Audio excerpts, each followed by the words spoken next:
Olá, boa noite, sejam todos bem-vindos a mais uma live do Projeto Despertar com Esteatita Home. Nós estamos aqui todas as quintas-feiras trazendo temas relevantes para você e nós contamos que vocês estejam presentes, que vocês participem, que vocês compartilhem e que vocês possam fortalecer esse projeto que tem uma importância muito grande para que nós tenhamos uma vida longa e saudável. O nosso propósito é exatamente esse, é trabalhar temas que possam dar orientações e dialogar com especialistas para que vocês tenham a melhor informação possível. E hoje nós trouxemos, como tema o autismo. Meu filho recebeu o diagnóstico. E agora?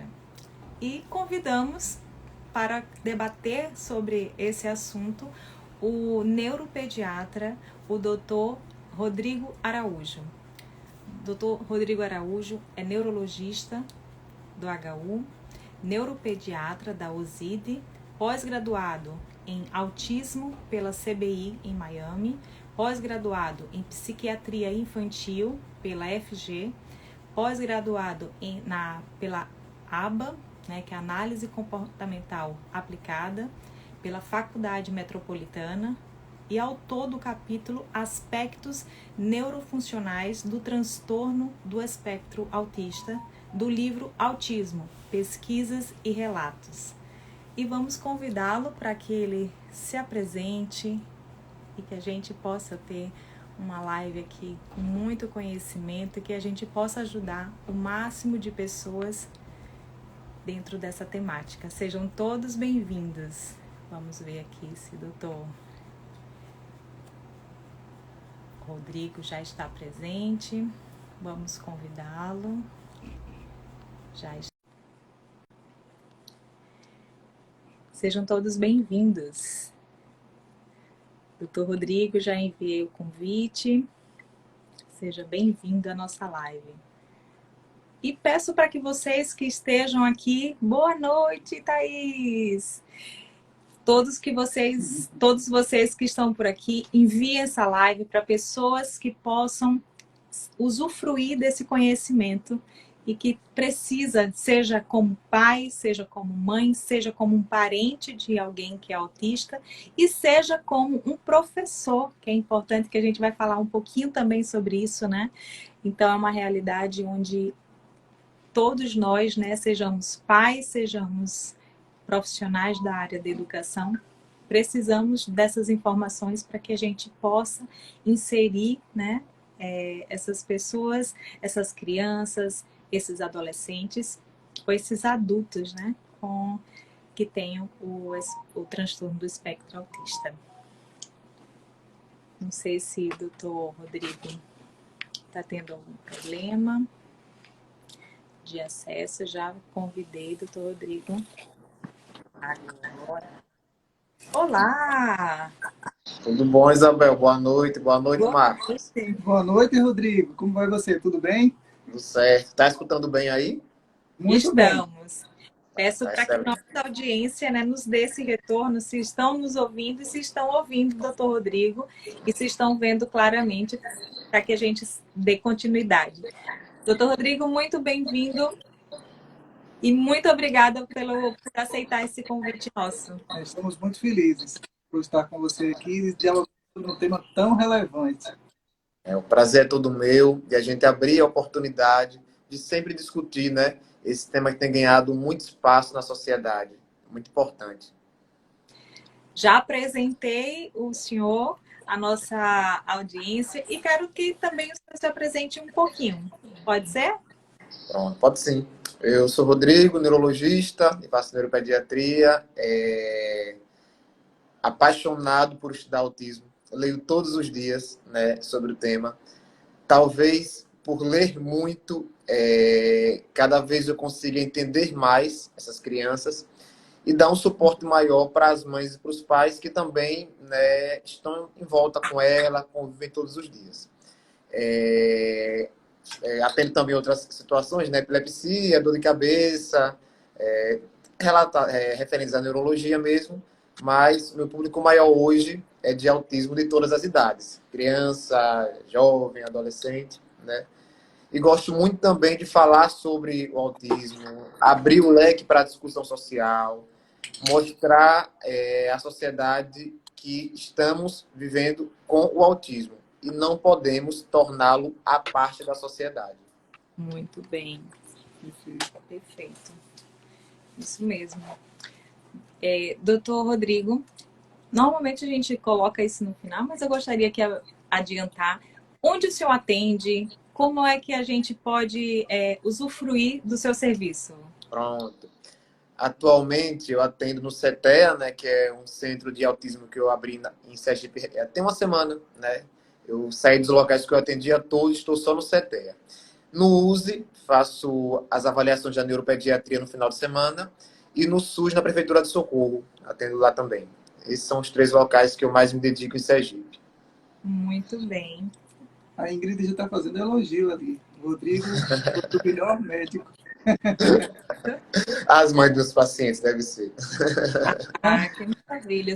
Ela colocou, Tamires também colocou sucesso, Rodrigo. Deus abençoe sua carreira. Amém. Amém. Maravilha. E eu peço para que todos que estão aqui, né, reforço, encaminhem ao máximo de pessoas que você possa contribuir, né? É um presente, a gente está aqui bem próximo, né, ao Dia das Mães, então presentei uma mãe, presentei um pai com essa live, né, que possa usufruir do conhecimento que nós iremos debater aqui e aprender muito com o doutor Rodrigo. Né, doutor Rodrigo? Exatamente, concordo plenamente. Vamos tentar passar um pouquinho de conhecimento. Nós estávamos, eu estou até aqui tentando ligar meu computador, que ele descarregou. Eu tenho esses dados aqui. Tem os dados aqui. Eu não consigo ler a letra dele. Eu conseguiria ler a sua, doutor Rodrigo? Consegue. A minha você consegue. A de Marcos, ele coloca aqui, ó. Consigo ler. É um garrancho mesmo. A sorte, meu computador ligou. Pronto. Então, nós buscando informações sobre o autismo, doutor, que é uma coisa que... Marcos é perito, né, do INSS, e ele atende quase que diariamente também pessoas com o autismo. Então, é um dado que a gente vem vendo a cada vez mais. E como o senhor colocou, nós também nos deliciamos com a temática todas que envolvam uma vida longa e saudável. Então, a gente também a gente é amante dessa temática. Depois do câncer que eu tive, então a gente vem estudando. Eu sou administradora, não sou médica, mas depois desse câncer a gente vem estudando muito, diariamente, sobre a temática. E aí o autismo é uma das coisas que a gente também, né, se preocupa e vem se preocupando. Nós tivemos agora, né, a campanha no mês anterior sobre o autismo e a gente queria também debater porque é algo que a gente precisa passar o máximo de informações para que as pessoas tenham cada vez mais o diagnóstico precoce e o tratamento, que a gente vai debater bastante, né, doutor Rodrigo? Só fazendo esclarecimentos, eu não trabalho com terapia, com orientação. Eu sou perito médico da Previdência e uma das procuras pelo meu serviço é exatamente o LOAS, o benefício de prestação continuada. Então, cada dia mais nos chegam crianças, né, com autismo, com deficiências graves, muitas delas deficiências muito limitantes, né, deficiências em termos de autonomia muito restritas. E aos 32 anos de formado e trabalhando pelo menos 18 anos em perícia, o que nos chamou a atenção foi esse aumento de incidência, a quantidade de crianças que vem tendo essa patologia. Impressionante os dados, né, doutor Rodrigo? Eu vou falar aqui para que inicie toda a jornada de perguntas e quero que vocês também participem. Doutor Rodrigo vai sair um pouquinho cansado, mas é assim mesmo, né? Faz parte, estou acostumado já. Faz parte. A gente buscando dados, né, que eu gosto muito disso. Então, assim, é alarmante. A Thaís está aqui, é professora e tem alunos autistas, né? Ela está colocando aqui o número aumentou de alunos autistas, isso é fato. E nós estávamos conversando sobre isso essa semana. Então, nós buscando, né, algumas informações em relação ao autismo, nós levantamos, né, que através da CDC, que é o órgão o Centro de Controle e Prevenção de Doenças dos Estados Unidos, que faz o levantamento mundial, eles colocaram que hoje existe um caso de autismo, de autista, a cada 110 pessoas. Dessa forma, estima-se que o Brasil, com seus 200 milhões de habitantes, possua cerca de 2 milhões de autistas, desculpa. E um dado interessante também é a gente fez um levantamento ao longo do período, diante desses órgãos de controle, de 1975 a 2022. Em 1975, nós tínhamos a cada 5 mil habitantes um autista. 5 mil crianças nascidas, um autista. Isso em 75. Em 1995, 20 anos depois, a cada 500 crianças nascidas, nós tínhamos... Uma criança que nasceu autista. Desculpa, a cada 500. Antes era a cada 5 mil. Então, a cada 500, um era autista. Em 2000, a cada 150 crianças nascidas, um autista. Em 2012, a cada 88, um autista. Em 2014, a cada 68, um autista. E agora, a expectativa 2022 é a cada 44 crianças nascidas, um autista. Quando a gente começou a estudar, a gente começou a... Meu Deus do céu, que a gente está vendo realmente a quantidade de pessoas nascendo autistas, sendo diagnosticadas, mas não tínhamos noção do quanto.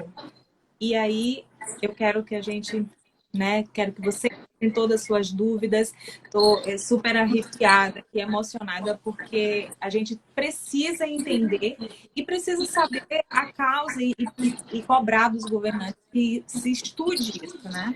Para a gente poder entender o que é que está causando isso. Um fator de relevância que nós estamos discutindo, isso em 2022, são cada 44 crianças nascem com autismo daqui a 10 anos. Isso. A cada 20. A cada 20. Meu Deus. Então, daqui a pouco, a cada 10 ou a cada 5, ao longo de 20, 30 anos. Então, assim, onde é que nós vamos chegar? Isso, exatamente. No início, quando eu me formei, eu não tinha, assim, não se falava em autismo. Tudo bem, tem a questão de diagnóstico, que tinha uma relevância, mas é extremamente diferente. Hoje a gente conhece o tempo todo pessoas com filhos autistas, né? Que sejam colegas de trabalho, que sejam pessoas que a gente atende, que sejam pessoas conhecidas, ou quando você pega um Uber, por exemplo, você senta para conversar, eu tenho 2 filhos autistas, eu tenho... Então, assim, você consegue perceber a significância dessa estatística. Essa estatística realmente ela tem uma relevância muito grande e nós conseguimos perceber no nosso dia a dia. E isso nos aflige, né? E as pessoas começam a ter medo até de ter filhos. Com essa estatística preocupante. E aí, para a gente iniciar todas essas explicações, doutor Rodrigo, eu gostaria que o senhor explicasse o que é o autismo. Vamos começar pelo início. Vamos. Achei importante, Isabel, você levantar esses dados junto com o Marcos para a gente mostrar que realmente está aumentando. No Congresso de Neurologia Infantil, ano passado eu fui, eles falaram em epidemia de autismo, né? Um termo para dizer esse aumento muito grande, quando a gente quer falar sobre aumento muito grande. De 2020 para 2021, aumentou 22%. E o nosso dado atual é esse realmente. 1 a cada 44 crianças está dentro do espectro. Eu vivencio isso, eu falo que eu tenho uma amostra viciada, porque eu atendo muita criança com autismo. E cada dia, pessoas mais próximas. Cada dia, colegas de trabalho, da vida mesmo, com filhos que começam a ter sinais do autismo. E o que é o autismo? O autismo, na verdade, a gente fala que é um tripé. A criança tem comportamentos repetitivos e restritos, né? Ela gosta de repetição, gosta daqueles ritos, daquelas rotinas, é apegada a ritos e rotinas. Tem um atraso na linguagem, a criança que demora para falar. Está com 1 ano e 2 meses, 1 ano e 3 meses, não está falando ainda. Tem que ficar com o sinal, né, de alerta ligado. E o déficit na interação social é a criança que não quer interagir, que não quer interagir com outras pessoas. Aí vem alguns nuances. Eu pego muito, vou citar exemplos do que eu ouço os pais falando. Rodrigo, mas meu filho vai no parquinho e fica com outras crianças. Quando eu vejo o vídeo, tá a criança sozinha no meio, no parquinho, no meio das outras, e as outras brincando entre si. Mas ela não está brincando com as outras Está crianças. interagindo, né? Não está interagindo, exatamente. Né? Às vezes, ou ela vai interagir se for do interesse dela. A criança tem um objeto que ela quer, que ela gosta, ela vai só interagir se for do interesse. Por quê? Porque ela tem interesses restritos, repetitivos. É a criança, quando você vai ver, já está falando inglês com 1 ano e meio sem nem falar português. Acontece muito isso. Né? E sem explicação, inclusive, anatômica mesmo, cerebral, pela estimulação da região chamada temporal, né, adjacente. É a criança que você pensa, para determinada habilidade, ela sabe muito, tem um grande foco, não esperava isso para ela. Mas para outras coisas, ela não consegue desenvolver. Né? É a criança que pode andar na ponta do pé, fica girando em torno dela mesma, acende e apaga a luz. Eu estou fazendo uma pesquisa agora, que isso não tem relatado em literatura. É uma observação minha, eu estou fazendo uma pesquisa de campo. As crianças com autismo, eu vejo frequentemente homem gostar muito de dinossauro, né? Eles gostam muito de dinossauro. Você está falando que eu estou vendo várias crianças assim que a gente. Isso. E eu sempre estou perguntando agora. E a maioria fala, nossa, sabe os dinossauros todos, gosta muito de dinossauro. Estou fazendo uma pesquisa para ver esse dado concreto, pesquisa de fato mesmo. Gosto muito de suco de uva.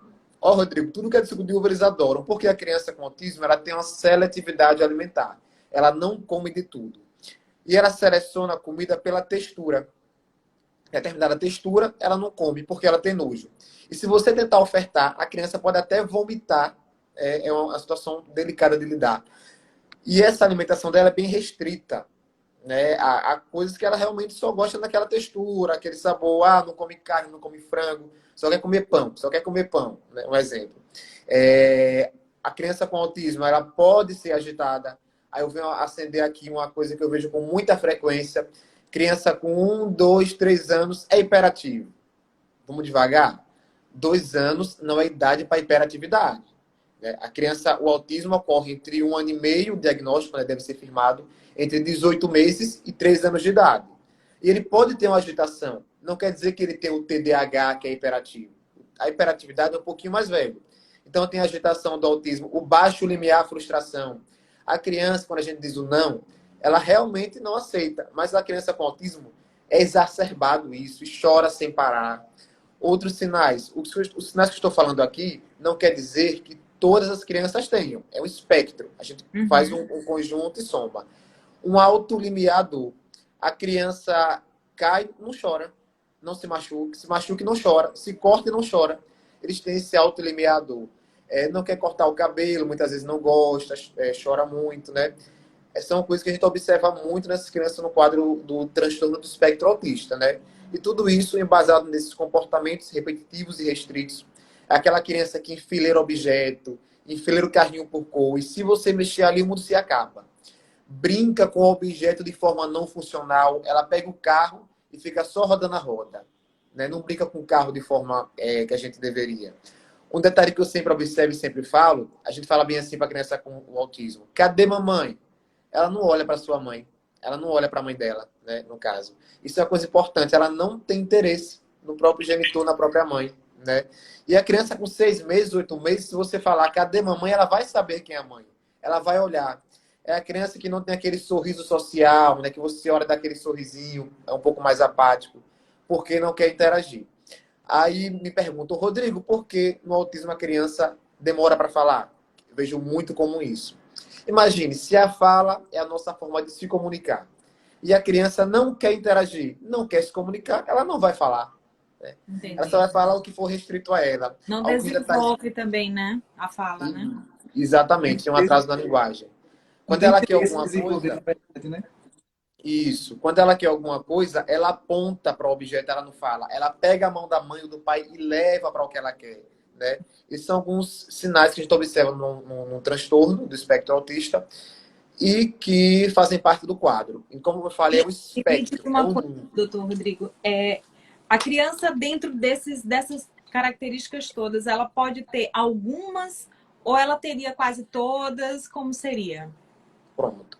A criança no espectro, a gente divide em níveis. Então, quando o suporte dela precisa, não precisa ter todos os sinais, né? A gente vai pegar os sinais principais do autismo. Aqueles sinais daquela criança se enquadram num déficit da interação social, os comportamentos repetitivos e restritos e o atraso da linguagem. Se alguns sinais que a gente pegar, né, e detectar se enquadrar, a gente fecha o diagnóstico, né, de transtorno do espectro autista. E o importante, eu chego muito aqui, a mãe fala, Rodrigo, ele falava e parou de falar. O que é que ele falava, mãe? Mamá, papá, dadá.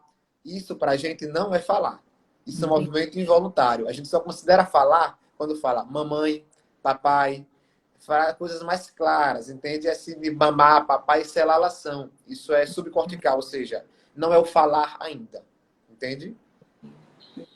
Doutor Rodrigo, dentro dessa nossa colocação, tem algumas perguntas aqui que já vão responder perguntas minhas. Autistas e não ter diagnóstico clínico? Isso é até minhas. Dá para repetir de novo, Isabel? Meu filho pode ter traços autistas e não ter diagnóstico clínico? Olha, se a criança tem sinais do espectro, né, nesses que eu falei agora, provavelmente ela vai ter dentro do espectro. Onde se falava, antigamente falava de risco para autismo. Hoje diz que é o desuso, é coisa da antiguidade. A criança ou está no espectro ou não está. Existem algumas outras condições, aí eu vou entrar noutra alçada, que simulam o autismo. A gente vê alguns pacientes que têm quadros de autismo, mas secundário a alguma coisa. Ah, Rodrigo, ele tem um quadro de autismo secundário à paralisia cerebral. Um Sim. quadro de autismo secundário a alguma deficiência de vitamina. Daí cabe a gente detectar esses sinais de alarme que a gente consegue detectar na consulta e prosseguir a investigação. Ter traços de autismo, a gente não fala ter traços de autismo sem entrar no espectro. Se ele tem o tripé, né, tem os sinais que formam o espectro, né, que enquadram no espectro, ele está no espectro. Agora, se vai ser nível 1, o 2 ou 3, aí é que a gente vai avaliar. Eu vejo muito falando bem assim, vamos observar, vamos esperar crescer. Isso é coisa de antigamente, a gente faz mais isso não. A gente avalia, ver se preenche os critérios, diagnóstico e tratamento. Diagnóstico e tratamento. A gente não perde mais tempo, não. Né? Eu falo assim, Isabel, se a gente está observando nos Estados Unidos e no mundo que está crescendo os diagnósticos de autismo, por que aqui não estaria? Entendeu? Então, se a gente não está vendo mais casos, é porque o nosso diagnóstico está errado. A gente está com alguma coisa aí, né, deixando passar. Está crescendo no mundo todo.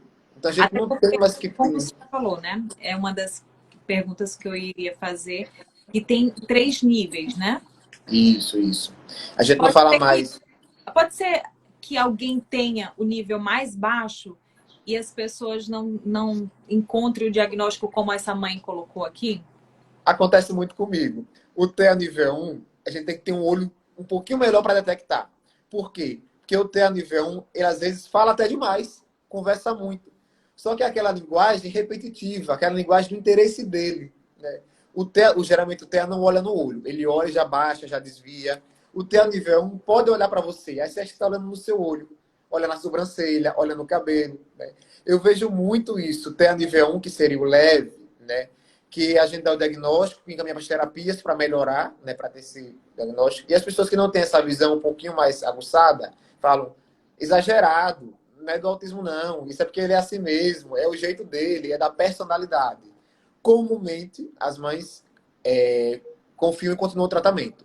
As que não continuam, depois de 6 meses, o ano volta dizendo que eu estava certo, que realmente a criança piorou.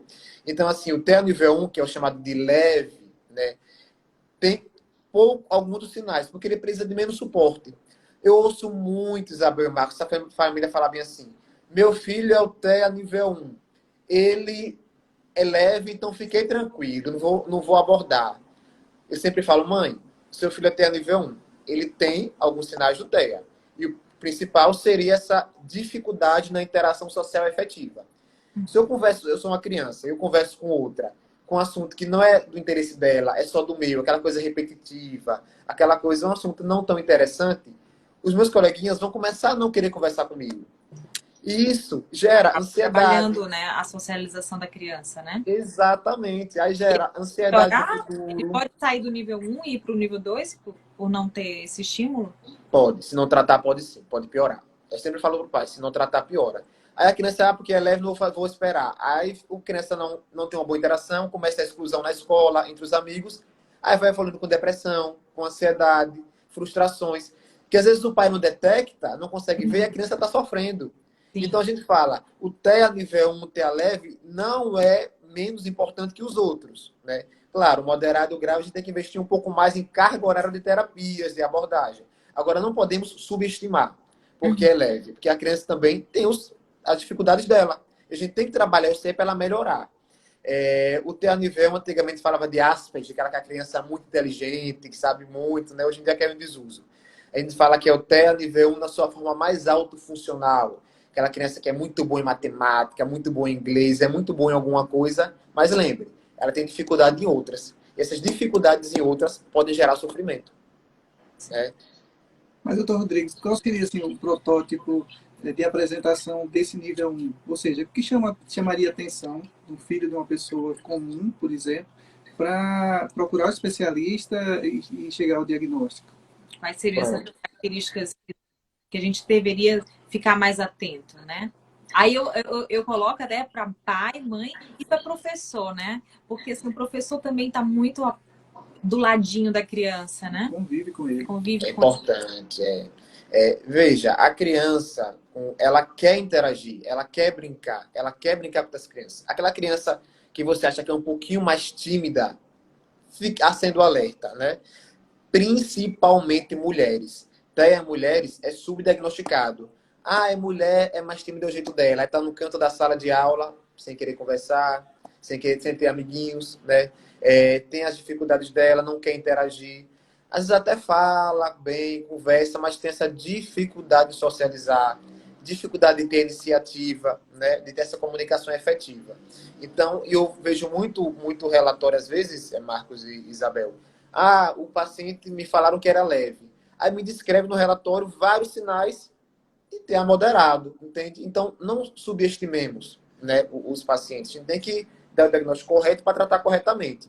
Então, o pai e a mãe que detectar que a criancinha ela só gosta daquele brinquedo, ou seja, comportamento restrito, né? Ela só gosta de brincar com aquele primo. Quando chega outra pessoa, demora para ela interagir, ela tem que ganhar confiança para começar a interagir. Olha, criança, como a gente fala, é dada. Criança gosta de brincar com outra criança. Ela chega, ela abraça. Então, Rodrigo, ele começa, ele tem interação, mas ele tem que ganhar confiança. Demora um pouco para depois ele começar a interagir. Rodrigo, quando ele quer alguma coisa, ele fica apontando para mim, pegando, não olha no olho, baixa a cabeça. Então, são sinais mais sutis. Que às vezes você acha que tem interação, mas não tem. Essa criança que ela não interage muito na fala, que ela aponta mais do que fala, isso é em qualquer idade ou nos menorzinhos? Geralmente nos mais novos. 1 ano e meio, 2 anos, que a gente deveria já estar com a linguagem adequada, pedindo, mas ela não. Ela pega a mãe, o pai pela mão e leva para o objeto que ela quer, ou ela aponta. Quero água, ela pega a mãe e leva para a geladeira. Quero alguma coisa e fica apontando, ela não fala para pedir. Ela ou leva o que ela quer ou ela aponta. Entendi. Então a gente não tem a nível 1, a gente tem que tomar cuidado para não. Eu sou muita. Às vezes até profissional médico, o Marcos deve saber que existem, né? Deve pegar muito relatório aí no INSS. Isso é birra, isso é mimo, é porque é mimado, é porque. Quando um pai ou uma mãe procurar auxílio de um profissional, alguma coisa ela notou de alterado. Não está ali à toa. Primeiro, para vencer essa barreira, né? E como se dá, doutor Rodrigo, esse diagnóstico? Ele é de forma específica pelo neuro ou ele vai precisar daquela equipe multidisciplinar? Como se dá o diagnóstico? Olha, geralmente a gente faz o seguinte. Quando eu consulto o paciente, eu demoro em torno de 2 horas na primeira consulta. Que eu procuro observar a criança, deixar à vontade, olhar tudo. Geralmente, os profissionais, eu gosto de fazer um trabalho multidisciplinar. vejo, falo para mim que o diagnóstico é autismo, mas peço o relatório dos outros profissionais, fono, TO e psicólogo, e para voltar para mim com esses relatórios. Mas, mãe, ele tem todos os sinais de autismo, né? Então, assim, a gente vai ver os profissionais o que acham, faço um relatório dizendo o que eu observei e descrevi como sinais do TEA, os outros profissionais avaliam também e mandam. Geralmente, quando a gente recebe, Isabel, já são os profissionais que mandaram para a gente. Olha, atrasou a fala, a mãe vai no fono. A mãe, o fono observa, pede para a gente dar uma avaliada sem a questão do TEA, entendeu? É agitado, vai no psicólogo. Aí a psicóloga já manda, ó, tem sinais de TEA. Então, eu gosto muito do trabalho multidisciplinar, de conversar com os outros profissionais. Acho isso muito importante. Porque cada um pode pegar algum detalhe diferente do outro. Eu sempre falo que o médico, a importância dele é ter a visão de detectar o autismo secundário, que tem passado muito desapercebido. E o que Chegou a seria criança, secundário? pronto. Vou dizer uma coisa que eu estou pegando comumente. A criança está assustador. Fez teste do pezinho, não pegou o resultado, não conseguiu pegar o resultado, e tem condições que o teste do pezinho detecta que simulam autismo. Tem condições de alterações do teste do pezinho que a criança pode ter comportamento TEA. Existem erros inatos do metabolismo que as Espera aí. crianças... Vamos dar uma parada agora. Espera aí. Se assustou com a informação. Que o teste do pezinho pode... Não Pronto, sabia. então Não. ele não sabia. Então não sou só eu, tá? Pessoal, me responde aqui. Quem sabia? Diga, eu sabia. E quem não sabia, bota, eu não sabia. Coloca aí que a gente precisa dar uma parada aí, porque é importantíssimo. De cada live, eu fico extraindo uma coisa super importante. Tudo é importante, mas assim, uma coisa super importante. Então, eu quero que vocês dá um coraçãozinho aí, porque esse coraçãozinho aí, Dr. Rodrigo merece muito coraçãozinho. Então, vamos lá. Vamos deixar essa coisa bem amarradinha. Você que é mãe, você que é gestante, você que é pai, né? Que com o filho na barriga, não esquece. O teste de pezinho todo mundo sabe que é super importante. Mas é super importante também para o diagnóstico antecipado, né? Ou da característica do autismo. Não, deixa eu tentar explicar melhor. Explica melhor.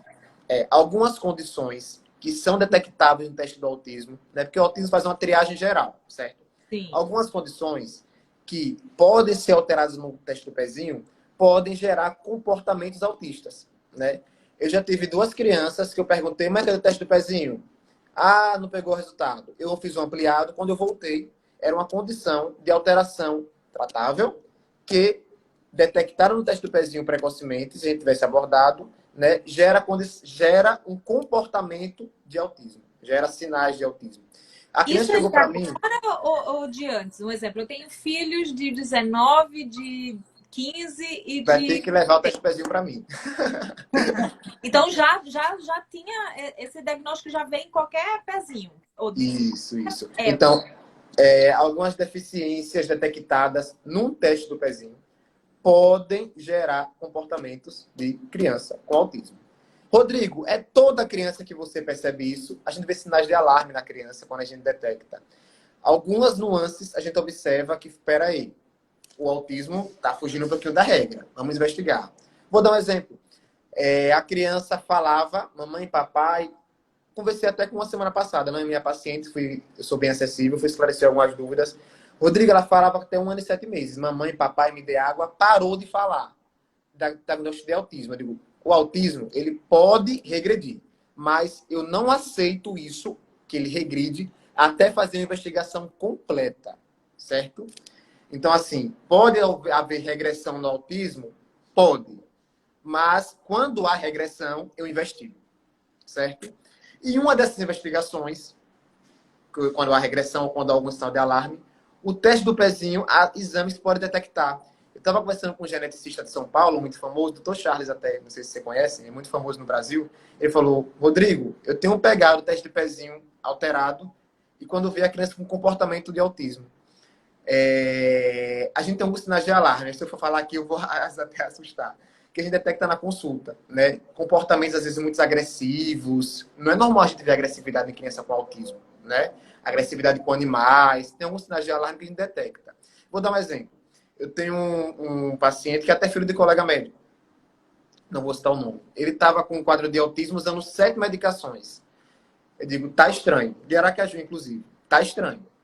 Fiz investigação completa nele. Por quê? Porque eu detectei que tinha sinal de alarme. É todo paciente que você pede exame, Rodrigo? Não, a maioria eu não peço. Pelo contrário, é recomendado não pedir.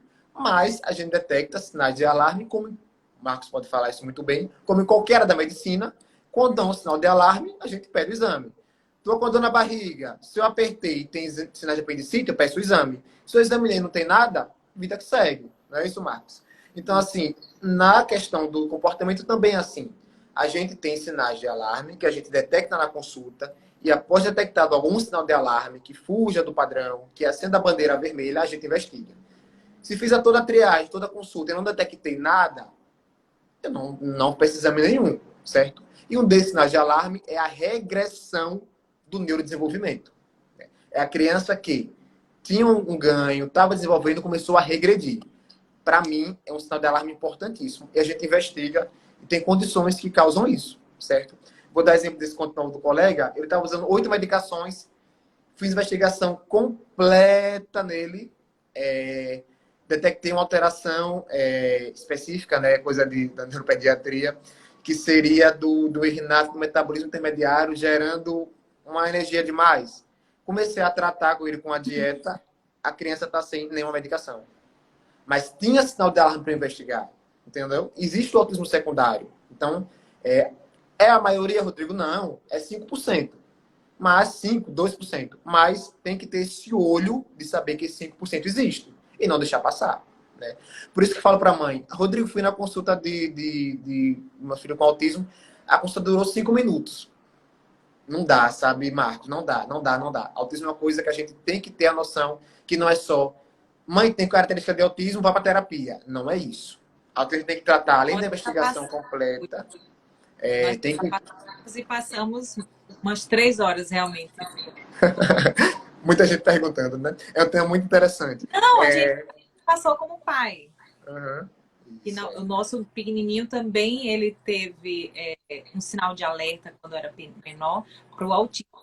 É tanto que veio depois da pandemia, ele teve um desenvolvimento. Você está falando aí, eu estou ficando assustada, né? E aí a gente precisa dar um acompanhamento para poder fechar o diagnóstico. E tudo que você está falando aí, realmente, a gente teve umas 3 dias de visita. Cada mãe, cada pai começa a internalizar. Isso. Tem que analisar. A gente não pode fechar os olhos. Né? Tem que detectar e tem que investigar. Eu sempre falo, Marcos, quanto eu mais leio sobre autismo, eu percebo que menos eu sei. E como a ignorância é a mãe da coragem, quando a gente não sabe, a gente acha que autismo vai para terapia. Não é assim. Né? É algo muito complexo. Até porque, se eu entrar aqui a fundo, o autismo, ele tem alteração cerebral. A gente sabe que no autismo há uma alteração no tamanho do cérebro até os 2 anos. O cerebelo um é maior, outro é menor, depois se inverte. Rodrigo, aí vem a outra questão, Marcos, que acho que às vezes se confunde as coisas. Meu filho tem autismo e perceberam que ele tem a cabeça um pouquinho maior, que é a macrocrania, né? A cabeça maior.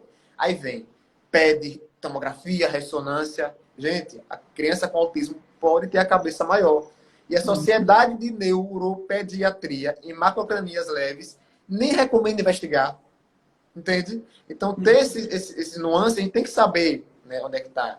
O que a gente tem que perceber são os sinais de alerta de verdade que a ciência mostra, que a literatura mostra.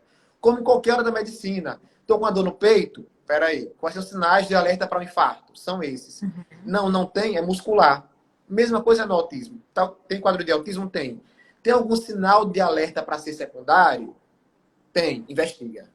Tem algum sinal, não tem sinal de alerta? Não tem. É autismo, não faz nem o exame. Rodrigo, se você for falar aqui dos sinais de alerta, o Tratado de Neuropediatria, só essa parte são 340 páginas. É algo muito complexo mesmo.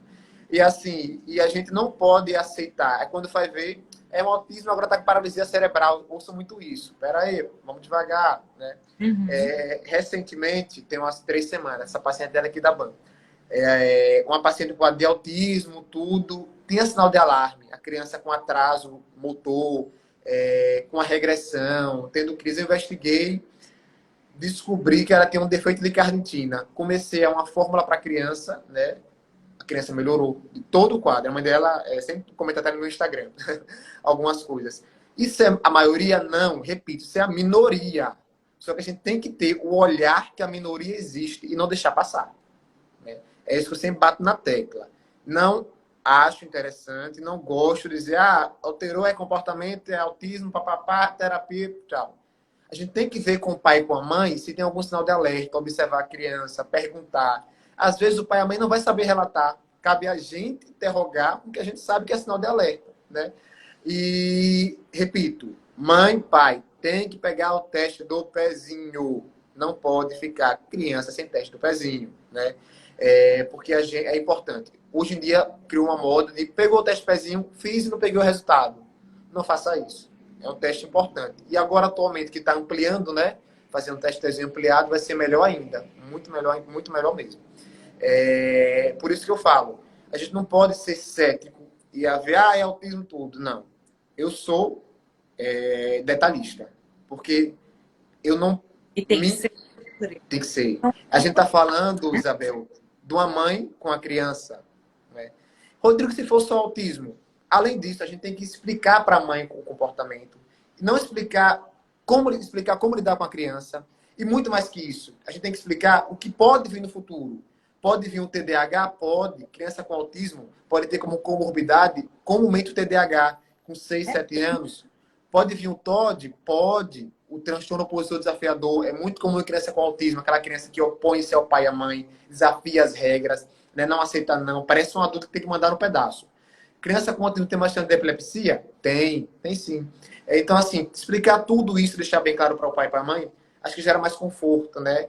Não é um diagnóstico para uma criança, é uma família que vai se mobilizar para tentar melhorar aquela criança. Me perguntaram aqui, eu vi, né, uma pergunta, a questão da prematuridade, né, na questão do autismo. Sim, a gente sabe que criança prematura tem mais chance de desenvolver autismo, tal qual crianças com pais de mais de 40 anos, a questão genética, são vários fatores que fazem com que a criança tenha mais possibilidade de estar no espectro. Me diz quais são, assim, as principais. Pronto. Eu vou entrar no ponto polêmico agora. O que a gente sabe na literatura? Questão genética. Quando eu converso com o pai e com a mãe, eu sempre não, comumente acho algum familiar que era muito tímido, não socializava. Mas antigamente fazia o quê? Batia, é o tímido, né? O pai e a mãe reprimia. Outro fator, pai com mais de 40 anos. A gente sabe que a idade paterna, hoje em dia, é importante na questão do TEA. A mãe também, né? Mãe um pouco mais velha, mas o pai tem ganhado mais espaço. O pai com mais de 40 anos tem o fator de risco para a criança nascer com mais com autismo. Aí eu interrogo, será que estamos aumentando os casos porque estamos tendo filhos mais velhos? Hoje em dia a gente quer trabalhar, construir nossa vida e ter um filho mais estruturado. Antigamente não. 16, 17 anos, já casava, já tinha filho. Então a gente sabe desse fator de risco. A mãe, quando usa ácido valproico, o Depaquene, né, na gestação, que é uma medicação para epilepsia, também é fator de risco para a questão do autismo. Aí vem várias teorias. Uma delas é a questão do ácido fólico. Será que o ácido fólico, na dosagem alta, tem gerado quadro de autismo?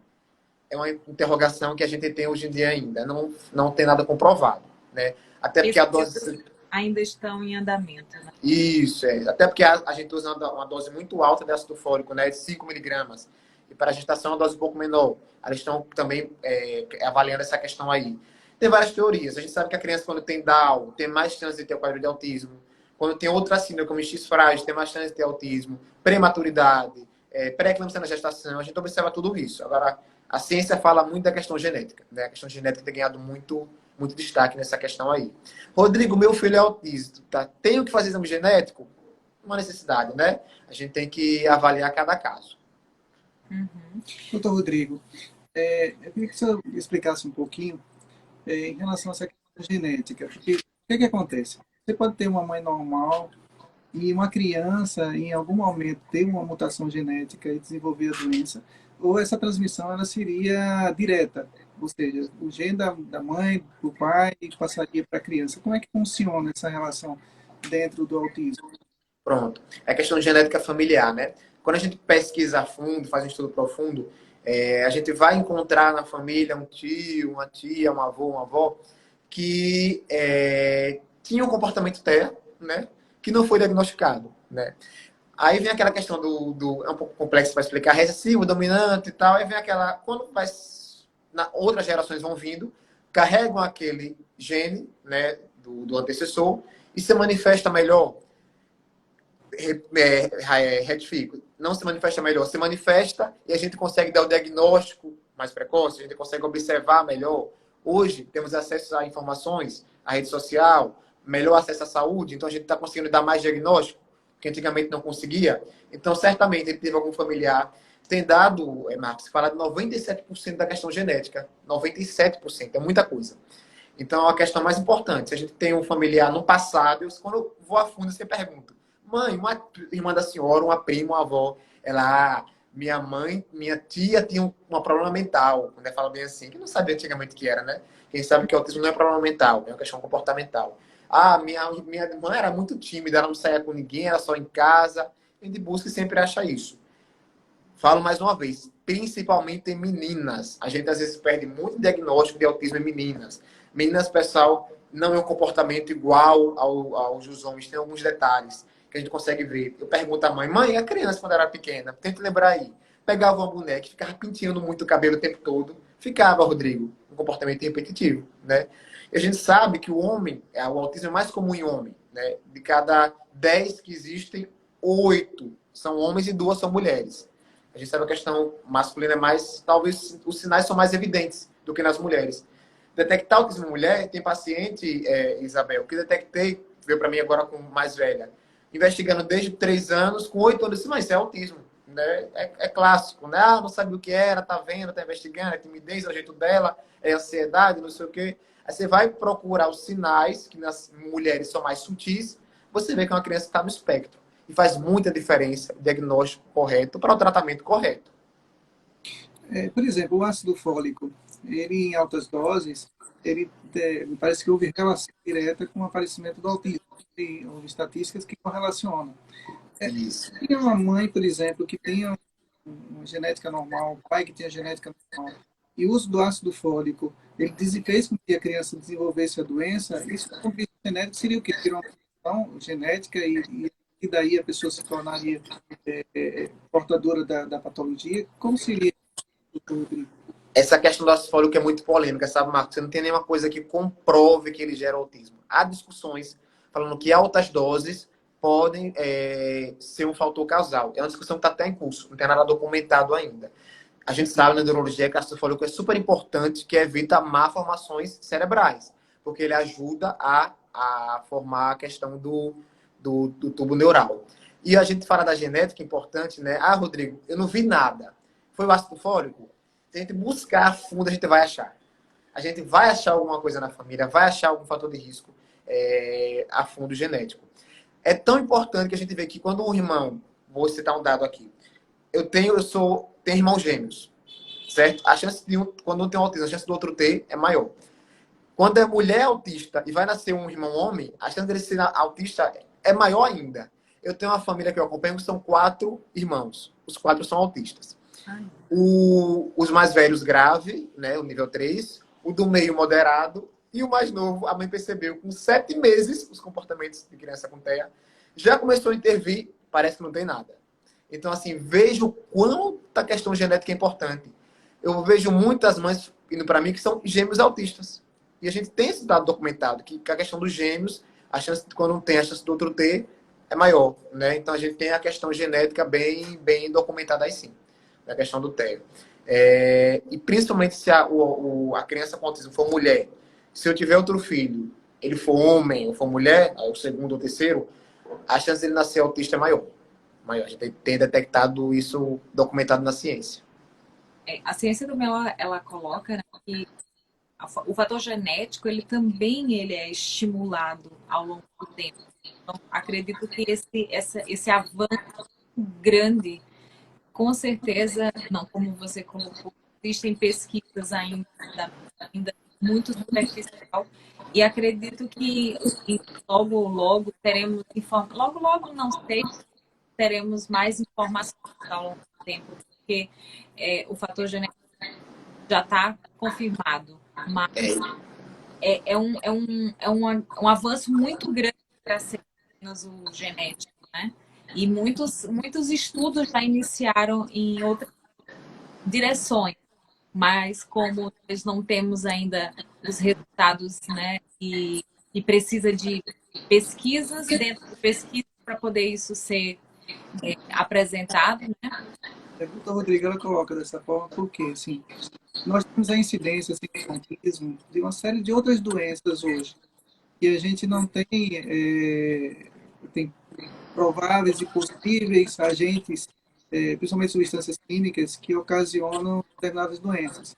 Sim, sim. Vou fazer alguma colocação, por exemplo, câncer de mama, os disruptores hormonais, entre eles o bisfosfato, do plástico, nós temos os fitalatos, nós temos várias outras substâncias químicas que agem como hormônios e que nós hoje sabemos que têm uma participação em relação ao câncer de mama. Algumas patologias que antes eram menos diagnosticadas ou menos evidentes, como a endometriose, algumas outras patologias, funções tireoidianas aumentaram significativamente também. E aí, assim, a gente vê essa evolução em relação ao autismo, e quando a gente vê os trabalhos, a gente vê, por exemplo, eu estava vendo uma coisa super interessante. A Monsanto, ela criou o transgênico. Então, como funciona? Queria uma semente que é modificada geneticamente, que ela simplesmente ela tem resistência a um tipo de vermífugo, né, de agrotóxico. Então, o que acontece? Ela é casada com aquele agrotóxico que mata as ervas daninhas e outras plantas também, mas não consegue matar aquela.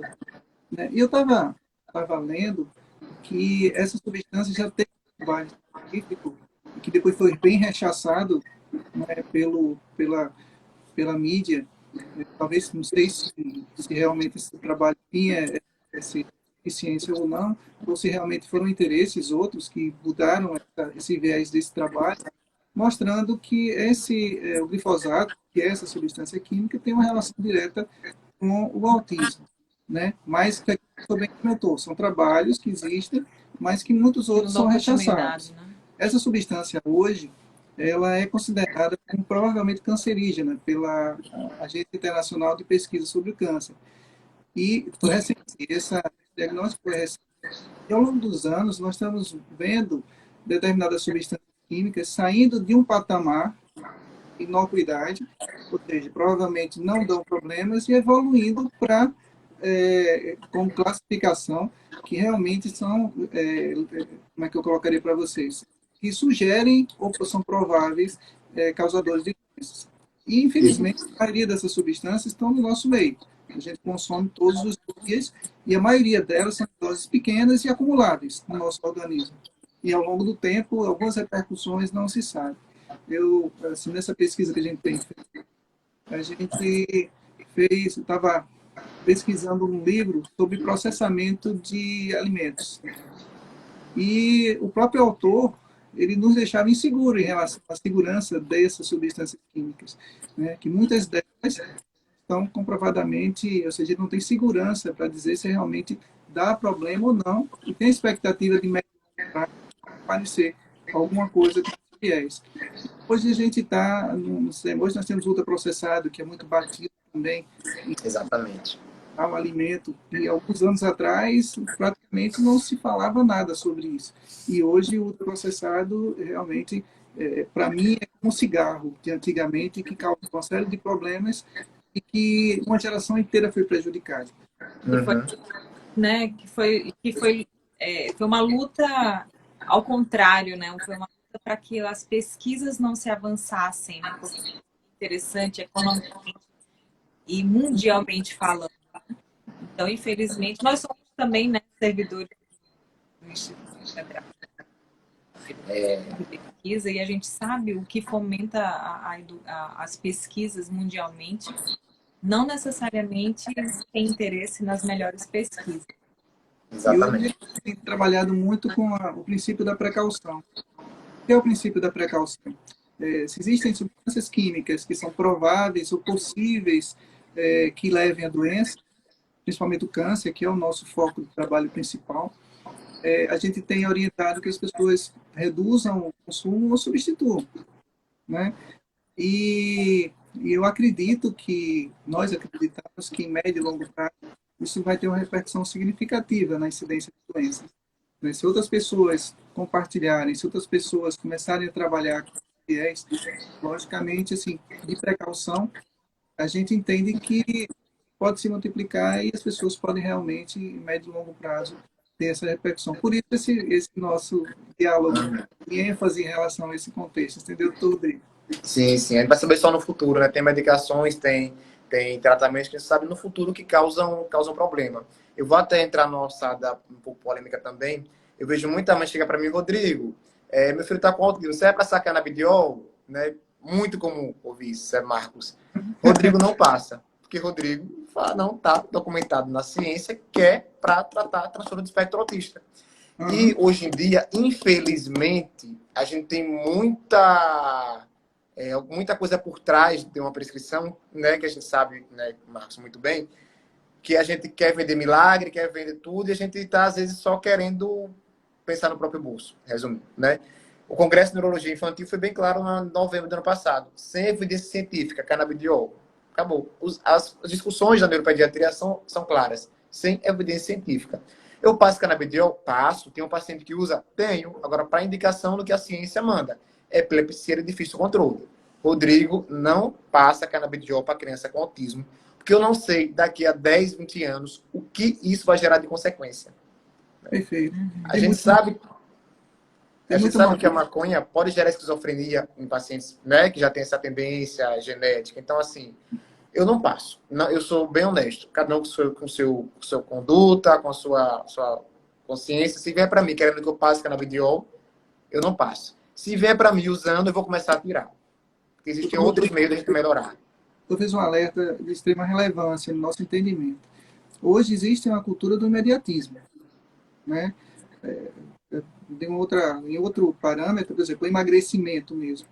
As pessoas estão se agredindo, né? Estão usando dietas absurdas, atividades exageradas, consumindo a quantidade de proteína exagerada, carboidrato exagerado, usando substâncias químicas, usando hormônios, inclusive, com finalidades imediatistas. Esse é um ponto muito grande. Né? E estética também. As pessoas estão dando prioridade à estética à saúde. Isso, Né? exatamente. Nós tivemos uma live sobre hipertensão e nós discutimos com um colega cardiologista que, em relação à atividade física, a atividade física intensa é uma atividade prejudicial. E as pessoas, infelizmente, elas estão nesse imediatismo, procurando resolver os seus conflitos e as suas demandas com situação de imediatismo. E nós sabemos que não existe milagre. O que existe é o quê? É a disciplina, é um foco de médio e longo prazo para se beneficiar, inclusive com o tratamento, com a orientação em relação ao autismo. Exatamente. E a gente chega num ponto importante, sabe, Marcos? Porque o que é que melhora o autismo? Terapia. Terapia adequada. E tudo que eu faço é baseado no que a ciência, o que o artigo científico fala. Tem um estudo espanhol bem clássico, que falou o seguinte: criança que fazem menos de 10 horas de terapia por semana, só 2% com autismo, né, melhoraram. Quem fazia próximo a 40 horas semanais, 47% teve comprometimento adequado para a faixa etária, né, de uma criança sem o transtorno. Tiveram uma recuperação muito boa, ou seja, 47% melhoraram muito, questão de cognição, e 30% ficaram com comprometimento leve. Então, veja, a criança que fez menos de 10 horas de terapia, ela só melhorou, só 2% melhoraram, né? Essas crianças, só 2%. Quem fez próximo a 40 horas, 47% ficou com comprometimento bem leve, quase indetectável, né? E 43% bem leve, né? O 47% quase indetectável, como aquela criança que eu falei de 6 meses, que também começou cedo a terapia. Então, a gente tem que fazer o que mostra resultado. Eu vejo a mãe que vai para um profissional qualquer, né? Que, autismo, tome canabidiol. Pelo amor de Deus, de cara, é ótimo para quem quer que a criança calme, a criança ficar tranquila. Mas a longo prazo, né? A gente tem que parar de ser imediatista. As coisas não são fáceis. Os pilares construídos com alicerces têm que ser firmes. O que é feito muito rápido, né, muito imediatista, no instante desmorona. Então, eu gosto de construir as coisas baseado no que a ciência manda, com o correto. Criança com E, autismo tem que fazer terapia adequada. e como seria esse tratamento, doutor? As terapias. É, Pronto. terapia, é porque até tem uma pergunta aqui que é de um. Agora eu não estou encontrando, eu estava procurando. Ela perguntou se as crianças precisam tomar medicamento. Pronto, vamos lá. Não existe medicação para curar o autismo nem tratar. A medicação controla sintomas. A criança está agitada, tal medicação. A criança está com ansiedade, tal medicação. A criança está com transtorno do sono, tal medicação. A criança está irritada, tal medicação. Terapia, tem até uma mãe falando aqui. Eu sempre acreditei nas terapias. Eu acredito muito, mas de forma adequada. Menos de 10 horas semanais. Tem estudo que fala que melhora só 2%. Eu mostro o estudo. É ciência. Próximo a 40 horas, melhorou 47%. Mas é óbvio, sabe, Marcos e Isabel? Se eu vou aprender, eu não sei nada. A criança não nasce sem saber nada, como todo mundo. Se eu vou aprender inglês, é mais fácil aprender inglês indo uma vez por semana ou todos os dias? Com certeza. Não tem, é aprendizagem, né? É neuroplasticidade. Quanto mais novo, melhor, que é que a gente está ensinando a criança. Se eu vou todos os dias para aula, eu vou aprender muito mais do que quem vai uma vez por semana. Verdade. Sim. Eu vejo criança com autismo fazendo terapia meia hora por semana e faz os dois profissionais juntos, depois mais meia hora eu digo, mãe, fica em casa. Não adianta, não adianta. É bom você aberto com vocês. É bom para quem enche de paciente. A mãe não sabe, fica desconfortável, mas não dá. A gente que trabalha com o negócio, com a ciência, a gente tem que mostrar resultado. E resultado mostrou. Tem estudo. Rodrigo, Oi? como seriam as terapias? Pronto. O que é que a criança com autismo tem que fazer a princípio? Psicologia é importante, tem que fazer o tripé. Fonoaudiologia para melhorar a comunicação, a linguagem. E terapia ocupacional. A mãe falando aqui que já passou 10 minutos na terapia. Não deu nem para dar um bom dia. E terapia ocupacional, porque ela vai trabalhar para as pessoas dão pouco valor à terapia ocupacional, até conhecerem. É muito importante profissional. Ele vai trabalhar tudo que envolve ocupação. E tudo na nossa vida envolve ocupação. As crianças se desenvolvem muito bem com a questão. Eu gosto de mandar para o nutricionista, porque a criança com TEA tem seletividade alimentar. Eu gosto também que a criança faça musicoterapia, porque tem estudo que prova que ela melhora a questão fica mais tranquila, menos agitada. A arteterapia melhora as habilidades dela.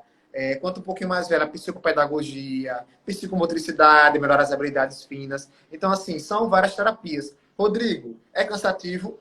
É. É fácil? Não. Mas é decisão. O que eu quero para o futuro do meu filho? Um filho independente e funcional. Vou trabalhar agora de forma intensiva. Ou eu quero o comodismo. É a decisão de cada mãe. Né? Infelizmente, a criança paga por isso sem poder escolher. Infelizmente. Doutor Rodrigo, o senhor falou que você também trabalha no serviço, Na onde? no serviço público, né? Sim. Agora, Trabalho. essas terapias, a criança, ela tem acesso só particular ou ela tem também a terapia pública? Para fazer eficiente, como o senhor está colocando. Eficiente, nem paciente plano de saúde tem acesso. Tem paciente plano de saúde paga caro, faz 1 hora por semana, 2 horas por semana, infelizmente.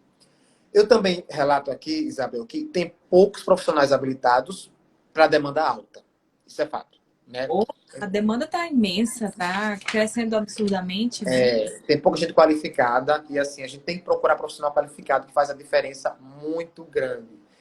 E estamos métodos que é o Denver, né, que é um ABA naturalista, e o ABA, que é o mais indicado hoje em dia pela a Sociedade Brasileira de Neurologia Infantil, indica o ABA, que é o análise comportamental aplicada, que eu sou apaixonado, que é quando as terapeutas detectam que a criança tem de positivo e reforça, e o que tem de negativo anula. Então, tratamento individualizado. O que eu faço com o filho de um, eu não faço com o filho do outro. Entende? Então, eu sou apaixonado pela ciência, né? Pela ciência ABA, que a ABA é uma ciência. Denver também, que é uma ABA naturalista. O que a gente não pode aceitar, eu uso muito relato, sabe, Isabel, me entristece. Porque, assim, eu falo que é um tripé. O profissional médico, os terapeutas e a família. E a escola, né? quadro. Então, assim, Rodrigo, descobri, eu estava na terapia quando eu estava olhando o profissional online no WhatsApp o tempo todo. Mãe, se eu estou fazendo uma terapia com uma criança, eu não posso estar olhando no celular e responde rápido na mesma hora. Não dá, entendeu? A criança perde tempo, é cada história que só Deus na causa. Então, assim, a gente tem que procurar os profissionais qualificados e habilitados. E no Brasil, isso é deficiente. Eu tenho colegas médicos que descobriram que o filho era autista e mudaram para São Paulo para tratar. Né? É triste, é triste. Mas a gente quer ver a melhora. Vou ser aberto com vocês. Olha o filho de Marcos Mion aí, o Romeu. Um TEA nível 3, gravíssimo. Olha como a menina é hoje. Rico, interage, brinca, conversa. O que é aquilo? Terapia. Você acha que ele faz terapia quantas horas por dia? Verdade. Várias. Entende? A gente tem um exemplo clássico. Né? Esses dias, o Paulo Liberato, que é um neuropediatra muito famoso, disse que tem um lapso muito grande entre as crianças com condições e as sem condições para as terapias.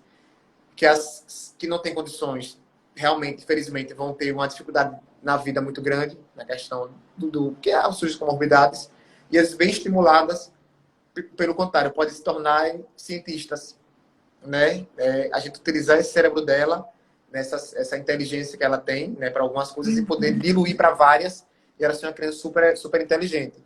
Então, a gente, Isabel e Marcos, não pode aceitar meio tratamento meia boca. Ah, Rodrigo, meu filho faz meia hora uma vez por semana. O que é que isso vai adiantar? Né? Eu falo, mãe, se a senhora for aprender alemão hoje, e a senhora for para uma escola todos os dias, 4, 5 horas por dia, ou for para a escola meia hora uma vez por semana, a senhora vai aprender como? É óbvio, né? E não sou eu que falo. São os congressos que falam, é a literatura que fala que a gente tem que investir em terapia. O mãe mandou uma mensagem perguntando aqui se a filha de 15 anos é mais difícil de diagnosticar quanto mais velha. A gente já perdeu 12 anos aí, porque o diagnóstico de autismo ele deve ocorrer até os 3 anos de idade. Então é bem na literatura, a gente deve fechar até os 3 anos. Quanto mais velha, fica mais evidente para a gente. A gente faz uma retrospectiva, observa. Pelo contrário, fica mais fácil. Por isso que quanto mais precoce, melhor. Só que precoce é mais difícil. Tem que ter um olhar diferenciado. Eu queria aproveitar o alerta que o senhor deu e dar ênfase para as pessoas que estão nos ouvindo. São 2 fatores. Se você tem um filho, seu filho faz um tratamento esporádico, faz uma quantidade de horas pequena, sem ter vários profissionais que estejam cuidando dele, vocês estão correndo o risco do filho não se desenvolver e ser um adulto com muita limitação. Exatamente. Né? Outra coisa, o diagnóstico precoce é fundamental. Por quê? Se você der o diagnóstico precoce, você começar a terapia precoce, o seu filho vai ter um desenvolvimento muito maior. É diferente se o diagnóstico for tardio e você começar uma terapia de um período muito posterior. Então, esse alerta é fundamental, é muito importante e é importante a gente dar ênfase.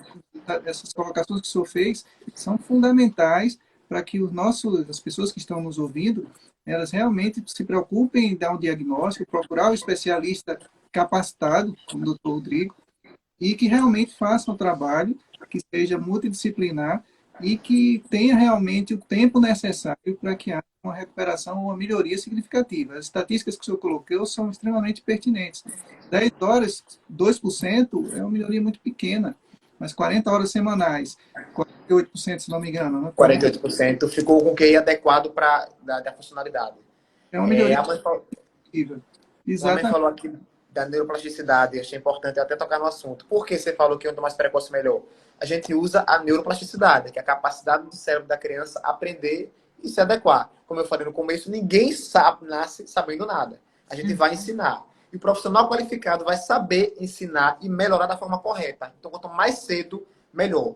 Se for antes de 2 anos, eu fico super satisfeito. Tem pai que me procura com 1 ano e 6 meses. Eu fico assim, numa felicidade única. Porque, pai, que bom que você veio cedo. Vamos melhorar muito a criança. Vamos investir, vamos engajar. Tem que ser engajado o pai e a mãe. Não dá para ser cômodo. Me entristece muito quando a família diz: Rodrigo, mas meu filho é autismo leve. Primeiro que eu pego o relatório quando eu vou ver do profissional, nem leve é, se enquadra em moderado. Não precisa de tudo isso. Não subestime a questão do TEA. Pelo contrário, seja excessivo, né? Seja excessivo. Mal não vai fazer, isso eu garanto. Mal não vai fazer. A gente sempre tem uma coisa para trabalhar na criança. Sempre, sempre, sempre. Essa ressalva de chegar cedo, de ir cedo, procurar cedo, de fazer a terapia adequada, para mim é o pilar do autismo. Nas lives que a gente fala da SBNI, a gente fala, TEA é terapia, TEA é terapia. E eu observo, Isabel, a criança com terapia adequada, que tem pacientes que fazem, das que não fazem, é um abismo, é um abismo, é um abismo. É totalmente diferente, infelizmente. A gente que é leigo e que a gente vê esporadicamente, né, crianças de pessoas conhecidas que têm tratamentos diferentes, a gente já percebe a evolução, né? Imagine o dia a dia e o futuro, né? Aí, dentro dessa temática, doutor Rodrigo, o Frank, né, ele colocou que tem um tema muito importante. Parabéns. Tem uma pergunta. Existe alguma diferença entre autismo infantil e autismo em pessoas adultas? Meu cunhado descobriu que era autista tardiamente, adulto. Pronto, vamos lá. O autismo na pessoa adulta, vamos dizer, 30 anos. Vou dar um exemplo, né? Tem um paciente que eu atendi recente. Ela é tímida. Como é que o pai, ele ficava? Ele ficava o dia todo enrolando o cabelo. O dia todo enrolando a barba. Ficava sozinho no quarto dele, não gostava de conversar com ninguém, não tinha amizade. São sinais um pouco mais sutis, porque talvez, Isabel, o convívio da sociedade, ainda mais no passado, nos forçasse um pouquinho mais, né, gerando dano no paciente, claro, né, porque as coisas forçadas geram mais, a ter que diminuir os sintomas, vou tentar ser o popular possível. Ou seja, infelizmente, os pais e as mães agrediam a criança, forçavam a fazer aquilo, gerava um sofrimento muito importante, tanto é que carrega hoje em dia depressão, ansiedade, né, nesses pacientes. A gente dá diagnóstico em autismo de adulto? Dá sim, dá. Não é o ideal é até 3 anos de idade. Mas são aquelas pessoas, mulher, o mesmo pilar. Não quer interagir, aquela pessoa mais tímida. Aí vem aí a dificuldade no trabalho, porque não tem aquela iniciativa, né, já que não tem uma boa interação. O sofrimento para poder falar, para poder conversar, para poder chegar na outra pessoa e conversar. Então, assim, a gente tem que observar que os sinais são parecidos e a gente melhora com as terapias. Uma Vanessa falou aqui que a filha dela eu diagnostiquei com 2 anos e 4 meses, ela não falava. Hoje ela faz as terapias, há 6 meses já está falando muitas palavras. Então, assim, é um exemplo de uma mãe falando, né? Não sou eu, fica muito, muito melhor. Então, no adulto, o autismo daquela criança, ele vai ter alguns comportamentos repetitivos e restritos. Aquele adulto que ele tem que arrumar Mas tudo por cor. Tem o quê? quando você diagnostica em um adulto, existe o tratamento, existe avanço? Sim, tem que abordar as condições. A ansiedade, trata a ansiedade. Psicologia é importante, né? A gente pode melhorar a comunicação com o fono.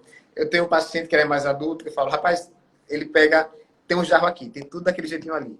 Se mudar um pouquinho de ladinho, ele já se estressa, porque ele tem que ter aquilo na rotina dele. Se fugir da rotina dele, a vida dele, o mundo se acaba. A gente não tem controle de tudo. Então, a gente tem que saber que a rotina pode ser quebrada. Uhum. E essas pessoas sofrem muito quando quebra essa rotina. É aquela pessoa que tem que ir pela mesma rua sempre. Se for para o trabalho por outra rua, o estresse do mundo se acaba. Ele pode ter alguma relação com o toque? Confunde muito. Confunde sim. Só que, como eu falei, quando eu tenho uma criança com um adulto com autismo, eu busco geralmente com os pais, tento buscar com os pais, os comportamentos na infância. O Rodrigo demorou para falar, falou era com 3 anos já, né? Na escola, não queria brigar com ninguém no parquinho, então eu faço esse link. O comportamento dele agora de adulto, repetitivos, rituais, rotinas, com o que ele era na infância, geralmente com a mãe, com uns 2, 3 anos. Aí isso ajuda bastante a gente, que não tem toque com 2, 3 anos, né? Isso, né? Como é? O toque vai ter essa questão de rotina. Vai. Aquela obsessão, né? compulsão. Só que, assim, a gente não tem criança com 2, 3 anos com toque, né, Isabel? Então, assim, a gente vai ter que fazer esse link. O tripé E o autismo, ele tem uma dificuldade na interação social. O toque já não tem isso, entendeu? Então, a gente pega esses detalhezinhos, esses nuances e dá uma... consegue fechar. Mesmo no leve, ele também tem essa dificuldade da interação, né? Como é? Mesmo adulto, sim. No nível leve, também tem a dificuldade na interação. Ou tem dificuldade na interação, ou essa dificuldade, ou as conversas dele são aquelas conversas repetitivas, que às vezes a mãe fala, Rodrigo, ele é a mesma conversa sempre, a mesma história, aquela coisa que só ele gosta de falar. e fala só disso, e fala esses assuntos, por exemplo, de história passada medieval, começa a conversar sobre isso sem parar. Só fala de robô, de carro, e ninguém quer mais ouvir ele continuar com essa história, e ele empolgado, e ninguém escutando, ele não percebe isso. Eu ouço muito disso. Então, essa linguagem deficiente, né? Dificuldade na linguagem, na interação. Contexto, né? É, Ó, a Nessa colocou aqui, o meu, né, eu acho que o meu tem atraso motor nas mãos. Tem atraso motor. Tá. O TEA pode ter atraso motor. A gente detectar. Qual é o atraso motor? Aí vem o exame neurológico. Se eu tenho um atraso motor e percebo que a gente, Marcos sabe bem disso, que a gente, na neurologia, examinando, a gente sabe detectar até que local do cérebro está alterado. Rodrigo, ele tem um atraso para, sei lá, tem um atraso para andar, né? Mas começou a andar depois. Mas no global, no contexto, se o exame neurológico tem alguma alteração? Não tem. Pronto. Vamos pensar por aí. Olha, ele teve um atraso motor e eu observo que ele tem outras alterações no exame neurológico. Aí acende meu alerta e eu começo a investigar.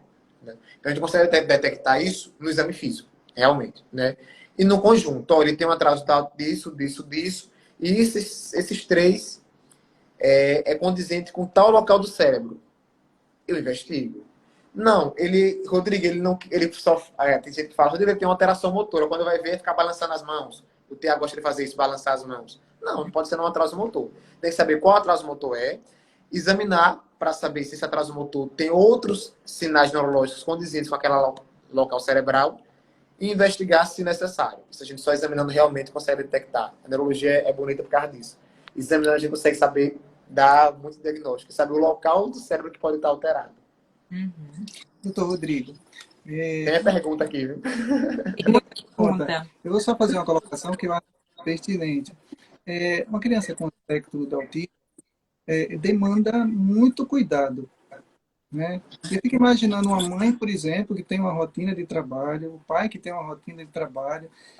Quais são os direitos que essa mãe, que essa criança teriam para se beneficiar dessa situação? Porque eu entendo que é muito difícil uma mãe ter todo esse cuidado, esse número de horas de participação com a criança em terapias.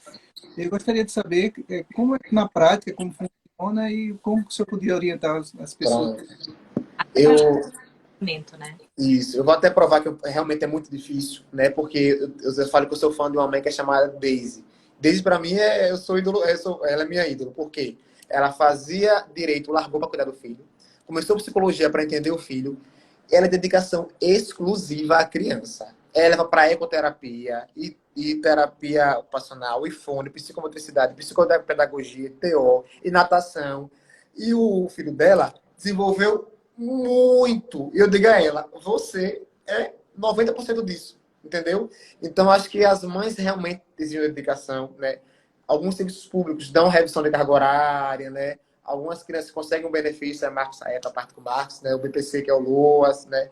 Mas eu falo, realmente, o custo é alto. Passe livre também, né? Tem direito. O custo é alto. Não é fácil. Não é fácil. Né? A gente tem... Em quê? Não repita, não escutei, Isabel. O passe livre seria para transporte interestadual, para poder levar uma terapia, tem direito, né? Não é fácil, tem que ter dedicação, né? Eu sempre falo que tem que ter uma rede de apoio, né? Dos avós, do pai. O que muito acontece, me entristece, é o pai separar da mãe, né? Isso me deixa arrasado, né? Viu que o filho tem autismo, larga a mãe sozinha. A mãe realmente muitas vezes carrega essa responsabilidade sozinha, né?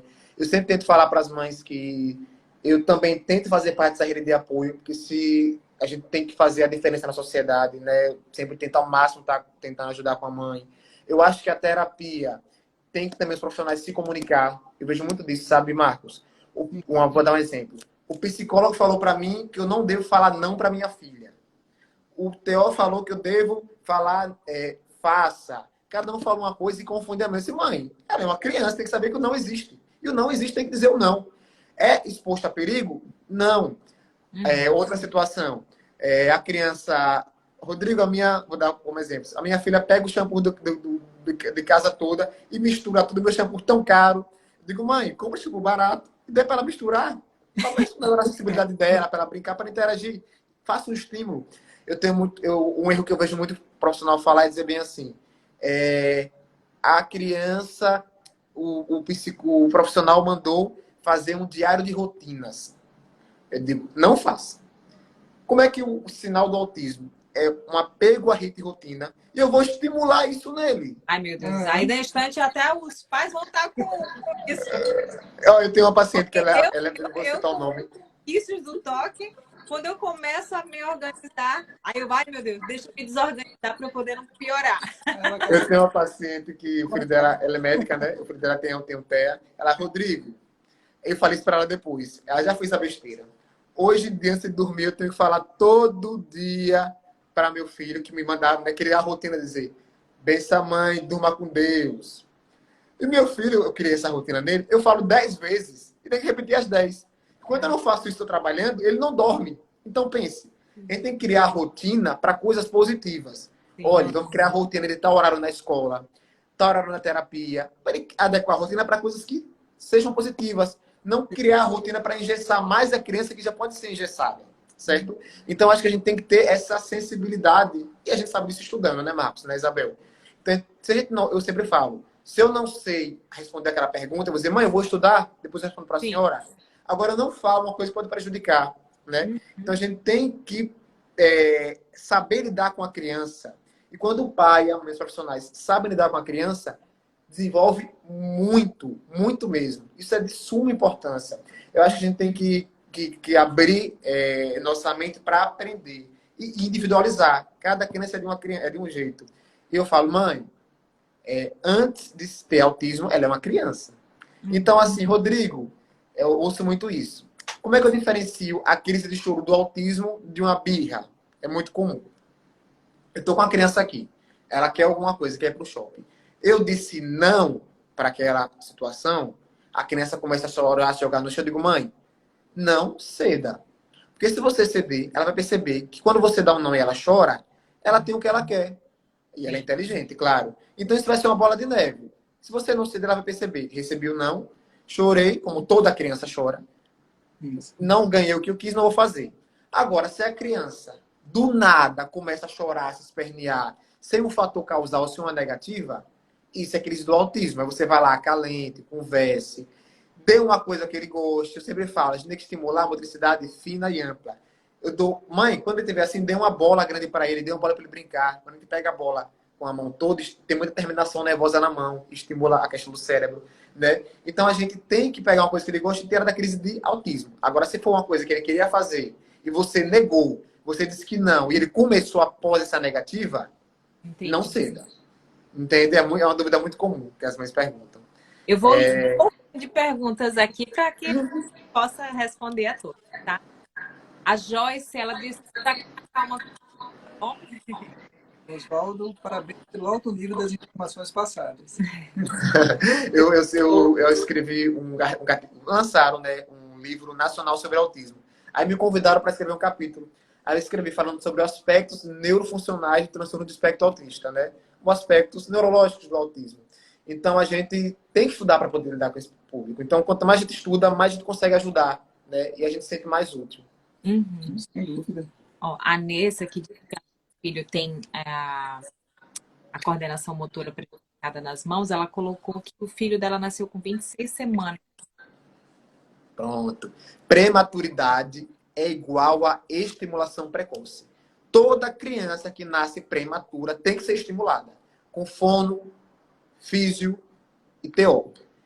Toda, 100%. Então, a gente talvez, essa alteração motora, não conheça a criança, pode não ser do autismo, porque nem tudo é do autismo. A criança tem outras condições. Pode ser uma estimulação precoce inadequada da prematuridade. Entende? Então, assim, as crianças com autismo, nem tudo é do autismo. Ela pode ter outras condições, como a criança normal que ela é, né? Como ter gripe, ter outras situações. Então, quando a criança é prematura, ela pode ter alteração motora. Por isso, a gente manda estimular precocemente. Sempre. Nascer prematuro é físio, TO e fono de forma intensiva, para poder a gente melhorar essa situação. Ela perguntou aqui, irmão gêmeo, quando um é diagnosticado, o outro automaticamente também é? Não, tem mais chance de ser, mais chance que a população normal. Acho que o dado, se eu não me engano, quando o primeiro é mulher e o segundo vai ser homem, é 28%. Quando são dois homens, é 22%. Então, tem mais chance que a população normal, né? Mas automaticamente vai ser não. Mas tem mais chance sim. Porque eles, né? Ela está dizendo que eles são de 26 semanas, são gêmeos. O menino, Prematuro extremo, né? o menino foi diagnosticado e a menina está sendo investigada. Ela Quanto, seja, né? eu acho assim, sabe, Isabel? A gente tem que ter um tempo para investigar. Não pode demorar muito, não. A gente tem que pôr um limite para investigar, né? É como qualquer outra condição. Não pode estar, vamos esperar, vamos ver. Mãe, fechou o critério? Tá nos critérios? Tá, é autismo. Ah, a gente não vai ser incisivo. Chegou a autismo. Não. Tem dúvida? Vamos ver os relatórios profissionais que acompanham, observar, ver se tem algum fator causal no ambiente, né, ou no ninho que possa estar gerando esse comportamento, orientar o pai e a mãe a observar mais detalhes. Quando a mãe me procura, eu sempre falo, eu conversando com a senhora, eu falei de autismo 1 hora, a senhora vai dizer que seu filho piorou, porque a senhora vai começar a observar mais. Mas não é isso. É que a senhora começou a observar que ele não era normal. Não normalizou o comportamento, né? Sim. Por isso que a gente tem que sempre orientar para a mãe, isso é isso é aquilo, isso é aquilo, observe. Observou, me trouxe de volta, Rodrigo, realmente. Ele tem esses comportamentos tudo. E no consultório, deixar a criança à vontade. Sempre deixa à vontade, observe os comportamentos dela, observe se ela olha no olho, observe se ela tem fixação por um brinquedo, né? A observação da gente também é importante. Mas quando tem hiperatividade e chega lá na Previdência, eu fico doidinho, porque acende e apaga a luz, joga o brinquedo, pega o brinquedo, a mãe segura, corre, sobe na balança, desce da balança, sobe na maca, chega perto de mim, mexe comigo, vai para o outro lado. É uma confusão. Eu saio do consultório, Marcos, riscado, molhado, o consultório quebrado, mas deixa a criança à vontade. Eu saio, mãe, deixa ele quebrar tudo, depois a gente compra outra coisa. Mas eu tenho que observar o comportamento dele. É Sim. parede riscada. A mãe, Rodrigo, mãe, deixa quieto. Ela não deu ousadia, não, Rodrigo. Mãe, deixa ele à vontade. Porque eu tenho que observar o basal dele. Não E observar a mãe reprimindo. Para mim é importante saber como ele é, sim. sozinho, sem a mãe reprimir. Então, se eu deixar, quando eu estou avaliando, né, a criança, a mãe segura no colo, não deixa mexer em nada. Não, eu tenho que deixar ela à vontade, né, para poder observar. É verdade. É. Ó, a Bazar, ela quer fazer uma pergunta e me convidou aqui. Bazar, eu vou aceitar porque eu acho que ela quer fazer a pergunta ao vivo, tá? Então aceita aí, que aí você entra e já faz.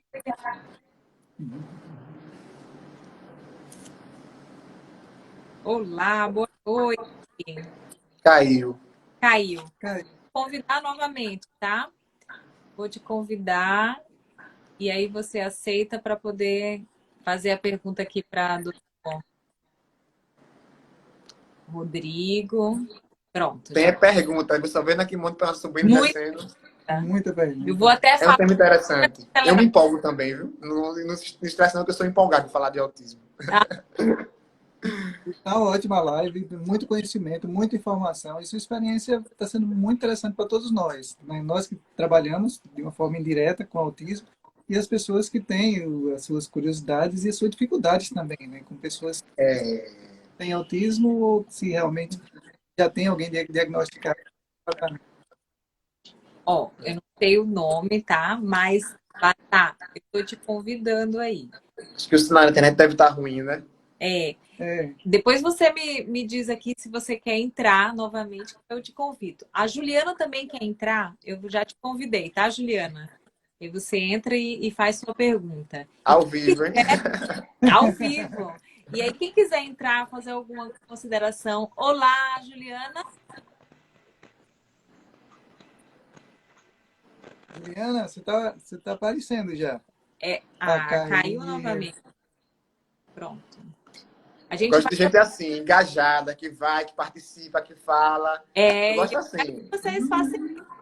Vão lá, entra mesmo. Quem quer participar, uma pergunta, fazer uma consideração, quem é mãe, quer colocar também suas considerações, ou professora, ou alguma profissional, pode colocar aqui que a gente faz o convite. Vazar, já te aceito. Acho que a questão do professor.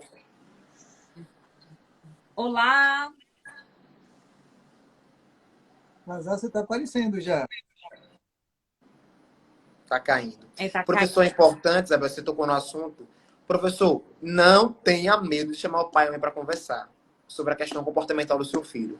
Muitos pais e mães trabalham o dia todo, fica com babá e a escola é professor. De manhã babá, à tarde professor. Chega em casa à noite e a criança está dormindo.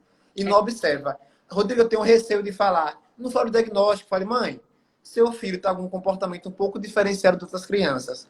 Vamos investigar? Procura um especialista. Não é só o aprendizado em si. O comportamento é importante, esse feedback dos pais, né? Sim, a professora tem muito medo de falar, que esse pai pode amanhã achar ruim. Não fale que tem mãe, pai, eu estou com sua criança, ele está com comportamento um pouquinho alterado. Procura um especialista. Não joga. Eu também vejo muito isso, sabe Isabel? Dizer, mas seu filho é autista, no meio de um corredor de uma escola. Pera aí, vamos devagar, não é assim, né? Nem 8 nem 80. Mãe, seu filho está com um comportamento alterado. Eu acho que a senhora deve procurar um especialista. Acabou. Nem diga que é um diagnóstico, nem diga que não é, porque isso gera muito impacto na mãe e na família. Acontece muito isso, chamar, fazer que é autista, que já adotou comportamento, e às vezes não é. Às vezes é outra condição, né, que a gente detecta na criança. Às vezes é até o ninho, né, o ambiente do pai e da mãe, de às vezes não saber impor os limites, que a criança tem que ter limite, né, e gera alguns comportamentos que não são de comportamentos de autismo. Autismo é um mundo, é uma síndrome, é uma ciência. Então são várias situações. Por isso Não é que uma coisa pontual. diagnóstico para poder fechar, né? Se é ou se não é, né? Exatamente, isso Eu mesmo. acho que o professor tem a dificuldade, principalmente com as birras, né? Qual seria a melhor orientação aos professores em Eu, situações de relacionamento com o espectro do autismo? quando a criança, Marcos, faz terapia adequada, até a escola reflete, né? Eu tenho um paciente que a diretora chamou a mãe, que eu comecei a orientar certinho, eu comecei a tratar, tive que fazer medicação, orientei profissionais adequados, chamou, mãe, o que foi com sua filha? Até participando do teatro ela tá. Veja a diferença de um tratamento adequado para uma criança. Eu É, tenho uma mãe que é do interior. Essa, para mim, foi um dos mais bonitos que eu vi. Essa, Rodrigo, minha filha hoje está com 10 anos. Eu consultei ela recente. Pela primeira vez, eu consegui tomar um açaí com minha filha. Para você ver, uma coisa tão pequena pra gente, né? E a mãe chorava emocionada. Para a mãe que nunca conseguiu sentar numa mesa de uma sorveteria e tomar um açaí com a criança, o quanto muda uma vida, uma coisa simples pra gente, né? Mas pode ser grandioso para outros. Então a gente tem que adequar e tratar corretamente. Rodrigo, o filho tá com birra. O filho na escola. Professor, chega para ele para conversar. Tente conversar. Fale, repita, repita, repita. Eu tenho uma técnica muito importante com as crianças com autismo, com a mãe. Rodrigo, porque um dos sinais lá que fala é: eu falo e parece que ele não me escuta. Mãe, repita 20 vezes. Repita. Vamos usar o comportamento quadro do TEA a nosso favor. Ele não tem um comportamento repetitivo, restrito. Então a senhora vai falar o comando repetindo. Não faça isso, não faça isso. Não é para gritar, se espernear, chorar, não. É para ter uma voz de comando, de autoridade, sem gritar, sem nada. Ele tem aquela voz, filho, não faça. Filho, não faça isso. Filho, não faça isso.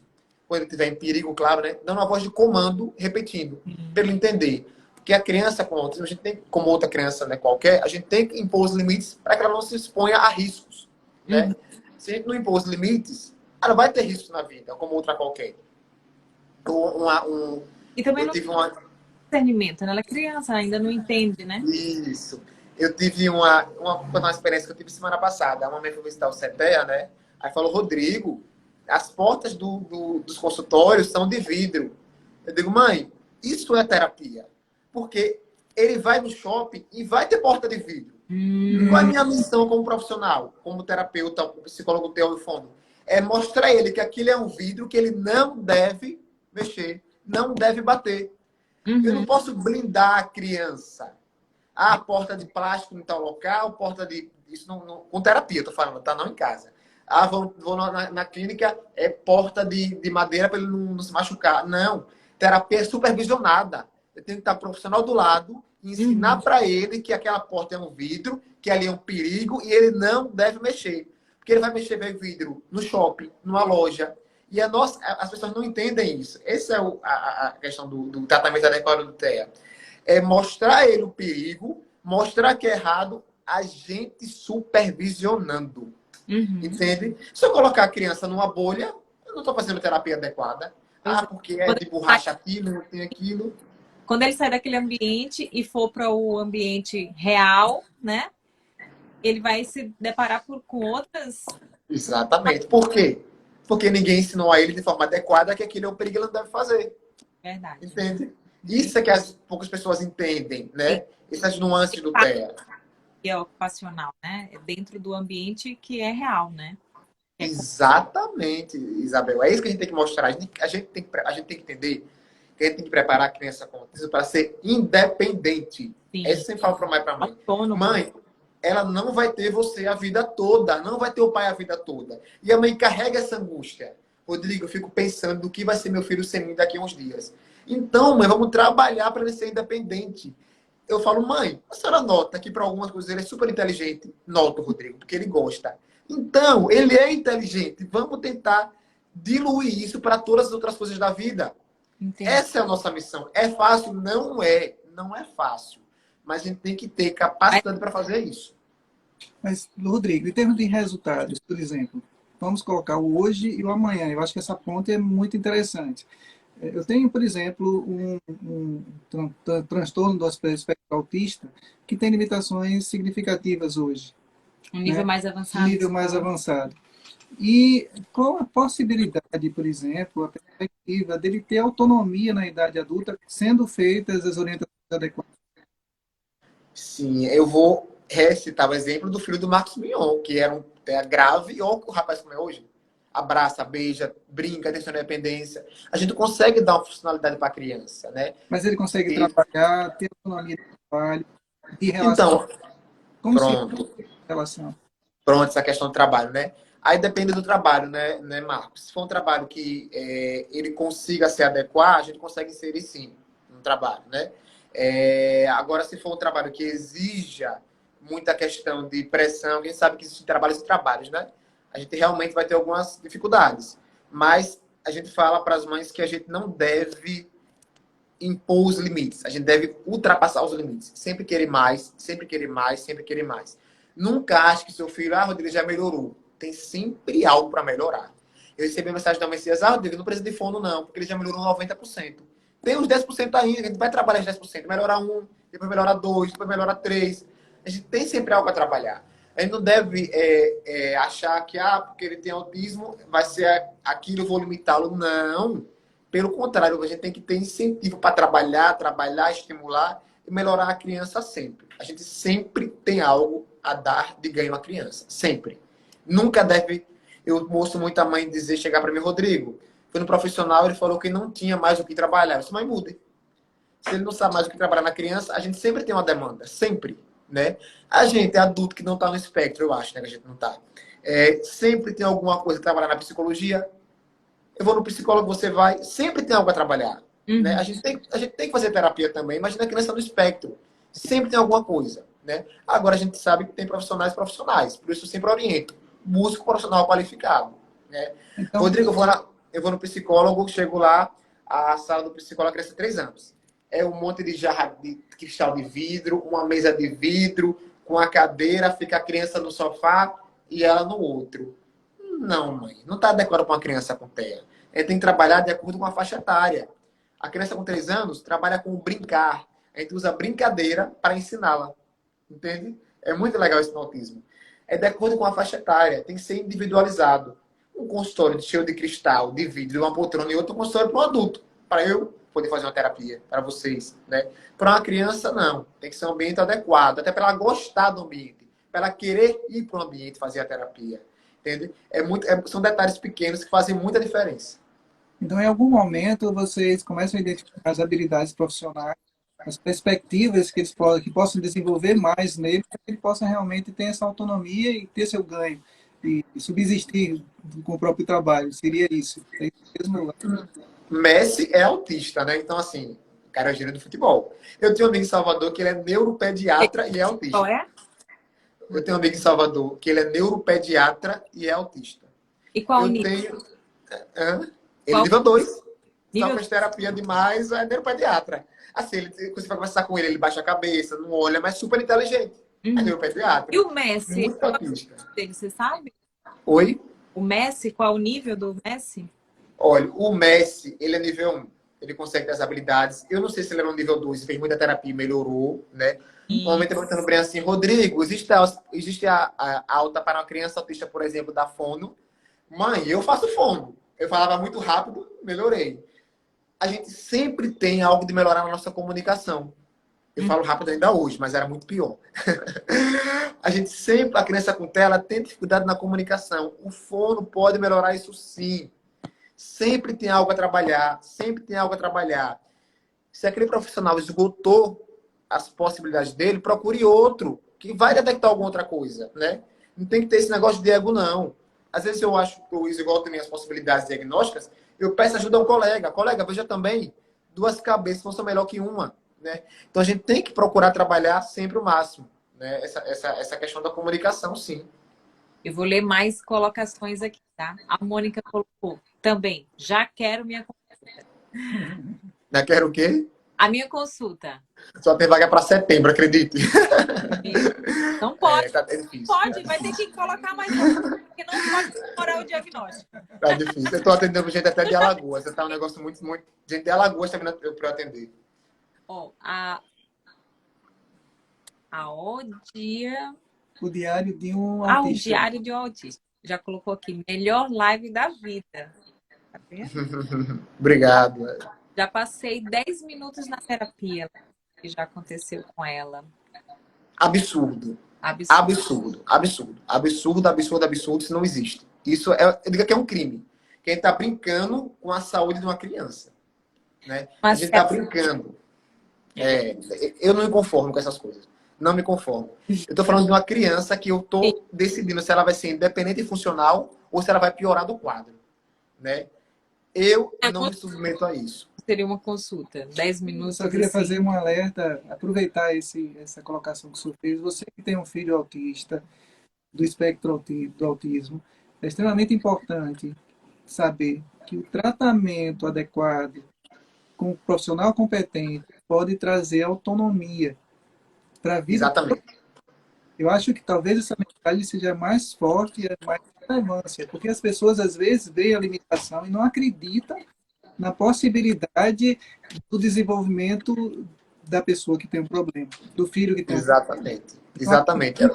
muito, né, no seu filho, acreditem no tratamento, façam o trabalho direito, procurem os direitos de vocês. No Instituto Federal, que é o outro vínculo que eu tenho, a maioria das pessoas, dos pais e das mães que têm filhos com espectro do autismo, eles têm 50% de redução da carga horária, justamente por conta dessa Para dificuldade acompanhar do tratamento, né? tratamento, né? A questão do LOAS, logicamente, o LOAS é específico para pessoas com carência socioeconômica. Mas, assim, é importante para vocês orientarem também, se for o caso de vocês, o que acontece? Existe uma limitação de renda familiar, do núcleo familiar, que existe uma condição social precária, em criança que tem o espectro do autismo, procurem a social, façam um requerimento, lá vocês vão ser vistos pela assistente social, vão ser vistos pelo perito médico, e lá vocês vão ter garantido o seu direito de pelo menos um salário por mês para poder fazer essa atividade com os filhos. Isso é extremamente relevante. Exatamente. Eu sempre falo, Marcos, quando a mãe chega, Rodrigo, devo ver você enquanto tempo. Eu disse, mãe, eu sou menos importante aqui da história. O mais importante é você dedicar seu tempo para fazer o fono, o psicólogo, o TO. Quanto? O céu é o limite. Quanto mais horas para mim, melhor. E com as terapias de qualidade, né? Então, assim, tem que fazer corretamente. Eu sempre falo, mãe, a senhora vai ver e com as terapias ele vai ter ganhos. A senhora vai observar. Aí quando é 1 da manhã, a mãe manda, Rodrigo, tô tão feliz, meu filho falou hoje uva, mamãe e papai. Então, assim, esses pequenos detalhes que alegram a gente, né? Uhum. Mas isso só, a gente sabe que a mãe tem que ser engajada. A mãe de criança com TEA tem que ser engajada, tem que ter dedicação, não pode ter a comodidade. Eu vejo muita mãe falando, Rodrigo, tive diagnóstico, estou em estado de choque, me assustei. Acontece muito, né? A fase de luto, né? Aquele diagnóstico. Tomei um susto. Cabe a gente, profissional, explicar ao máximo, tirar todas as dúvidas e falar, mesmo que a mãe não pergunte, para deixar o mínimo de questões possíveis com a dúvida. Só que esse choque inicial, às vezes a mãe se perde. O que é que eu faço agora? Mãe, você vai fazer agora terapia. Esqueça o resto do mundo. Pare de pensar em tudo que for negativo para a senhora. Se a senhora tem alguma energia para gastar, gaste fazendo as terapias de forma adequada. Porque a senhora vai ver o quanto ele vai evoluir, né? Ó, o Marcelo colocou, Rodrigão, qual o maior gargalo no serviço público para tratamento? Primeiro, profissional qualificado. A gente sabe que é difícil a gente encontrar profissional adequado para que saiba lidar com o autismo. Eu vejo muito as pessoas. Eu repito que a ignorância é a mãe da coragem. Ah, eu atendo criança com autismo. Tem Aracaju isso, tá? O profissional é clínico geral, diz que é neurologista, é neuropediatra e atende criança com autismo. Faz relatório, tudo. Relatório sempre igual. Eu acho assim, eu não tenho nada de ego, eu mando para colegas minhas que eu confio, eu mando para paciente, para Adriana, mando para Luan, que é uma colega que eu confio muito. O gargalo primeiro é o acesso a uma informação profissional adequado, tanto no SUS quanto no convênio, acesso a terapias. Nos convênios está muito difícil conseguir as terapias, são cada vez menos horas destinadas, cada vez menos profissionais habilitados, né? Então, se no convênio está difícil, se no particular está difícil, eu vou dar um exemplo, Isabel. Esses dias eu fui falar com uma psicóloga, falar sobre um paciente meu, que eu gosto muito de fazer isso. Acho que a Gleice falou até aqui, ter esse feedback. Psicólogo de tal, você vê que não está evoluindo muito, o que está acontecendo? Eu mandei, boa tarde, tudo bem? A senhora psicóloga tal, ela respondeu, boa noite. Não tenho nem vaga para particular. Então, nem particular, a gente está sempre pagando, está conseguindo um profissional qualificado. Porque realmente a demanda é alta e são poucos profissionais. Se no particular, no plano de saúde, a gente não está conseguindo ter esse acesso adequado, imagina no SUS. Né? Eu inaugurei o CETEA semana passada. Fica mais só para dar um exemplo. Acho que pela live, né, Rodrigo? Rapidinho. Que você que é profissional da área e tenha, né, aptidão para trabalhar com isso, então se qualifique porque tem crianças precisando de você. A gente tem que se qualificar. Eu tento sempre explicar, orientar. Eu vou dar um exemplo só para ilustrar aqui. Eu inaugurei o CETEA semana passada. Cada equipe dos todos os profissionais só vai ter 6 crianças. Eu vou ter no máximo 4 equipes. São no máximo 24 crianças. Eu inaugurei na quarta. Quinta noite, eu tinha no WhatsApp do CETEA 274 mensagens. Para ter uma noção de quão demanda reprimida tem. Né? Então, a gente... vai funcionar o CTE? Deixa eu explicar como é que eu planejei o CETEA. Uma coisa que eu peguei, o que eu via de problema nas crianças, tentei dizer isso. Vou dar um exemplo. João vai ficar no CETEA. Ele vai fazer terapia de segunda a sexta, de 7 às 10 da manhã. 7 às 8, fono. Acabou o fono, vai para o psicólogo. 8 às 9, psicólogo. 9 às 10, TO. Quinta-feira, ele vai ficar até um pouquinho mais tarde, vai fazer musicoterapia, certo? E sábado, consulta com nutricionista, psicopedagogo e arte-terapia. Em um mês, a pediatra avalia, no outro mês, eu avalio. E o psicólogo vai uma vez por semana na escola da criança, ver se tem alguma coisa ali causando alteração no ambiente, e na casa da criança, ver se tem alguma coisa do ambiente que pode melhorar. Né? Nosso trabalho vai ser assim. Hipoterapia, todos os meus profissionais são especializados em ciência ABA. Então, são qualificados. Foi difícil, hein? Suei. Tanto é que o musicoterapeuta tive que buscar de Salvador. Ele vai de Salvador para o CETEA, uma vez por semana, fazer o trabalho de musicoterapia e voltar. Para você ver o quão é difícil achar profissional qualificado. Né? Então, assim, a nossa intenção, Isabel e Marcos, é dar cada vez melhor assistência às crianças. Infelizmente, a gente não consegue abraçar o mundo. Infelizmente. Eu queria poder ajudar todo mundo, avaliar todo mundo. No meu Instagram eu recebo 10, 15 por dia de mãe pedindo ajuda para poder prever filho, particular, no SUS, indiferente, né?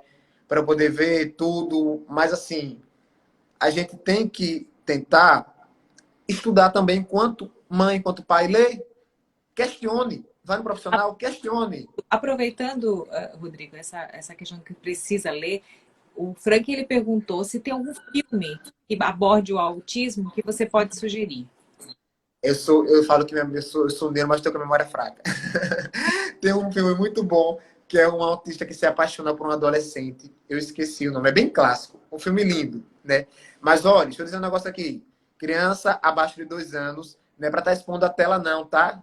A Sociedade Brasileira de Neuropediatria orienta que criança de até 2 anos é zero tela. Então, se você dá seu celular para o seu filho se acalmar, deixa ele em televisão, já estou proibindo aqui. Né? Não pode, não pode. Eu puxo muito a orelha dos pais, mas você acalma com o celular. Não. Dê uma bola, dê uma coisa para ele brincar. É recomendação. De criança de 0 a 2 anos é zero E, tela. e os Zero. pais devem amar fazer. Oi? Os Desculpei. pais são piores que devem deixar, né? Não o filho fazer. Não, eu puxo a orelha dos pais, dou bronca dos pais, que a criança não sabe.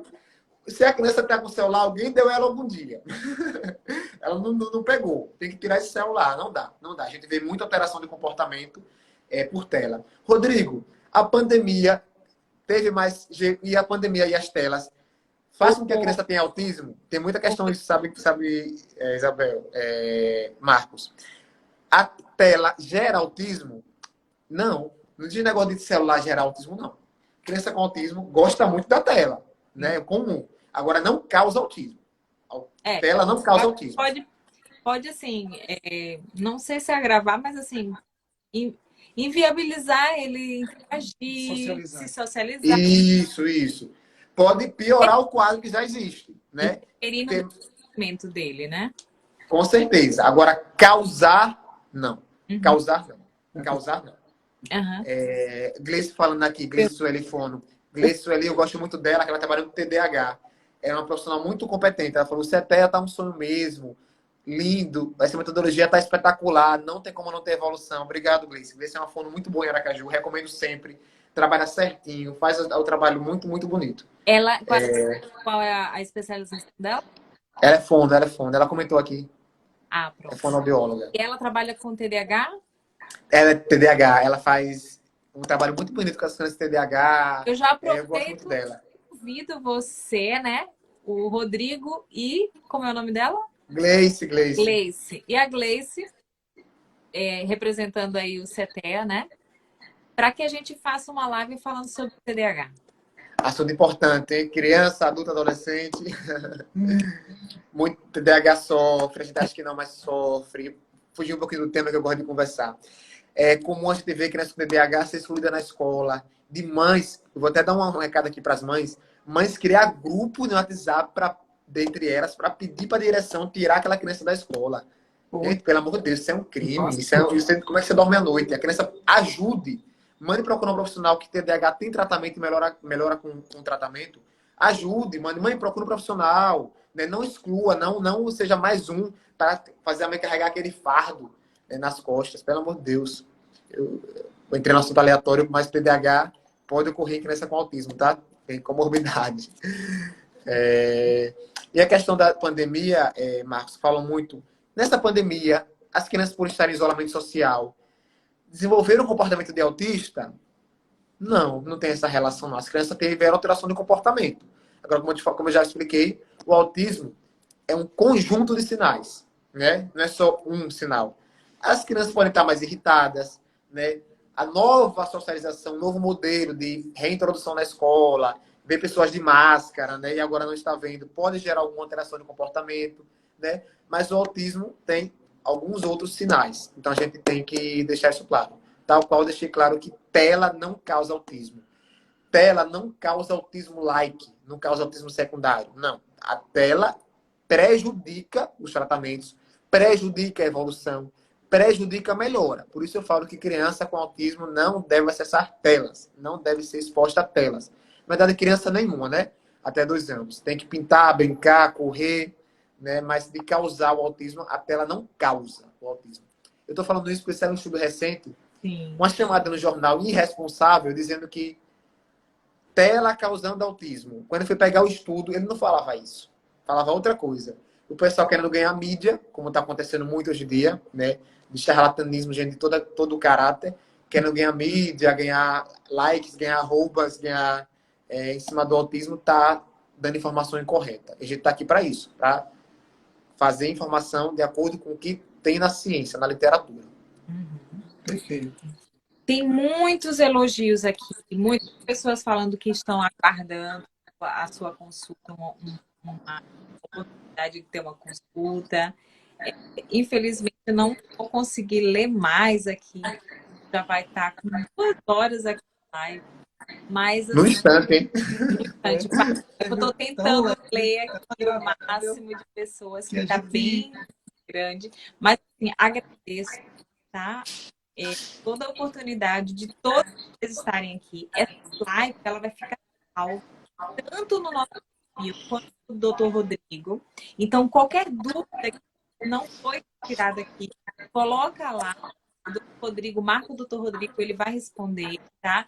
E a gente, quem é nosso seguidor, que está aqui conosco, ou que vem assistir, eu convido a seguir o Dr. Rodrigo, o CETEA, né? E quem segue o Dr. Rodrigo, o CETEA, convido também para que você venha aqui a Estética Home, onde nós temos, né, todas as quintas-feiras à noite, às 30, uma live, sempre abordando uma temática que vise um estilo de vida saudável e uma vida longa e saudável, como bem colocou aqui. Então, uma terapia, né? Você vai dar autonomia. Então, está tudo, né, envolvendo o máximo que a gente possa trazer não só para não tem autismo, mas para quem tem autismo ou qualquer uma outra algum diagnóstico, que a gente possa melhorar assim a condição, né, de saúde de todos nós, que a gente tenha uma vida cada vez melhor. Então, a gente sempre está abordando essas temáticas, e aí eu convido vocês a virem seguir a gente, e estamos, né, ansiosos por mais uma live, muita informação e assim, super importante. Muito agradável, muito leve, um assunto de extrema relevância, abordado de uma forma simples e pontos de relevância que nós podemos colocar para as pessoas que estão assistindo. Eu acho que vocês precisam realmente divulgar com o máximo de pessoas que vocês puderem, principalmente aquelas pessoas que têm possibilidade de ser autistas. Eu vi uma pergunta que foi feita em relação à abordagem em relação ao autismo, a abordagem dos pais resistentes ao filho autista. É difícil. Muito complicada.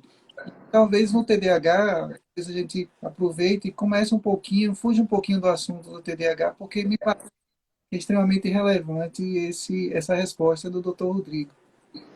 Isso. Eu queria agradecer, queria também, as mães comentaram aqui, que não chega minha secretária, porque não consegue vaga. É porque eu demoro na primeira consulta 2 horas com o paciente. Eu não consigo atender mais de 3 na manhã, entende?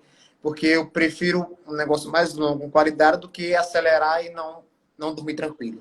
Então não chega a secretária do CETEA. Eu queria agradecer demais a vocês dois, assim, muito bom conversar com vocês. Leve, um agradável, um clima de tranquilidade. Me senti super à vontade, né? Um papo bem legal. Um papo bem legal. E com certeza recomendarei para alguns amigos, alguns temas que a gente tiver aí para discutir, a gente está disposto. Viu? Muito obrigado mesmo. As mães que participaram, que comentaram aqui, obrigado. Sabe que eu sou super acessível, né? E gosto de minhas crianças. Nível de interação muito bom entre as pessoas com a live. E parece que a sintonia ela foi não só recíproca entre nós, mas entre também as pessoas que estão nos assistindo. Foi muito legal. Muito obrigado. E parabéns pelo trabalho. E vou dizer a você que tem um filho autista, esse é o melhor dos mundos, né? Você tem o melhor dos mundos. É uma oportunidade de aproveitar. Vá lá, faça a sua avaliação. Não se importe esperar um pouquinho mais, que o melhor é esperar um pouquinho e seu filho ser bem orientado do que ter uma consulta rápida, uma orientação inadequada e o seu filho ter prejuízo com o resto da vida. Exatamente. Vá conhecer o CETEA quem quiser, de portas abertas, né? Pode entrar, conhecer. Está muito bonito mesmo. Foi um projeto bem legal. E assim, estejam à vontade. Nós iremos lá. Estão convidados, super convidados. Muito obrigado. Você também para vir lá na loja, conhecer a gente, fazer uma experiência gourmet conosco, conhecer Vou sim. A utilização. Antes do Dia das Mães. Muito obrigada, parabéns a todos e um feliz Dia das Mães para vocês, viu? Grande abraço. Tá certo. Obrigado, viu? Fiquem com Deus. Obrigada, boa noite. Tchau, tchau. Boa noite. Tchau.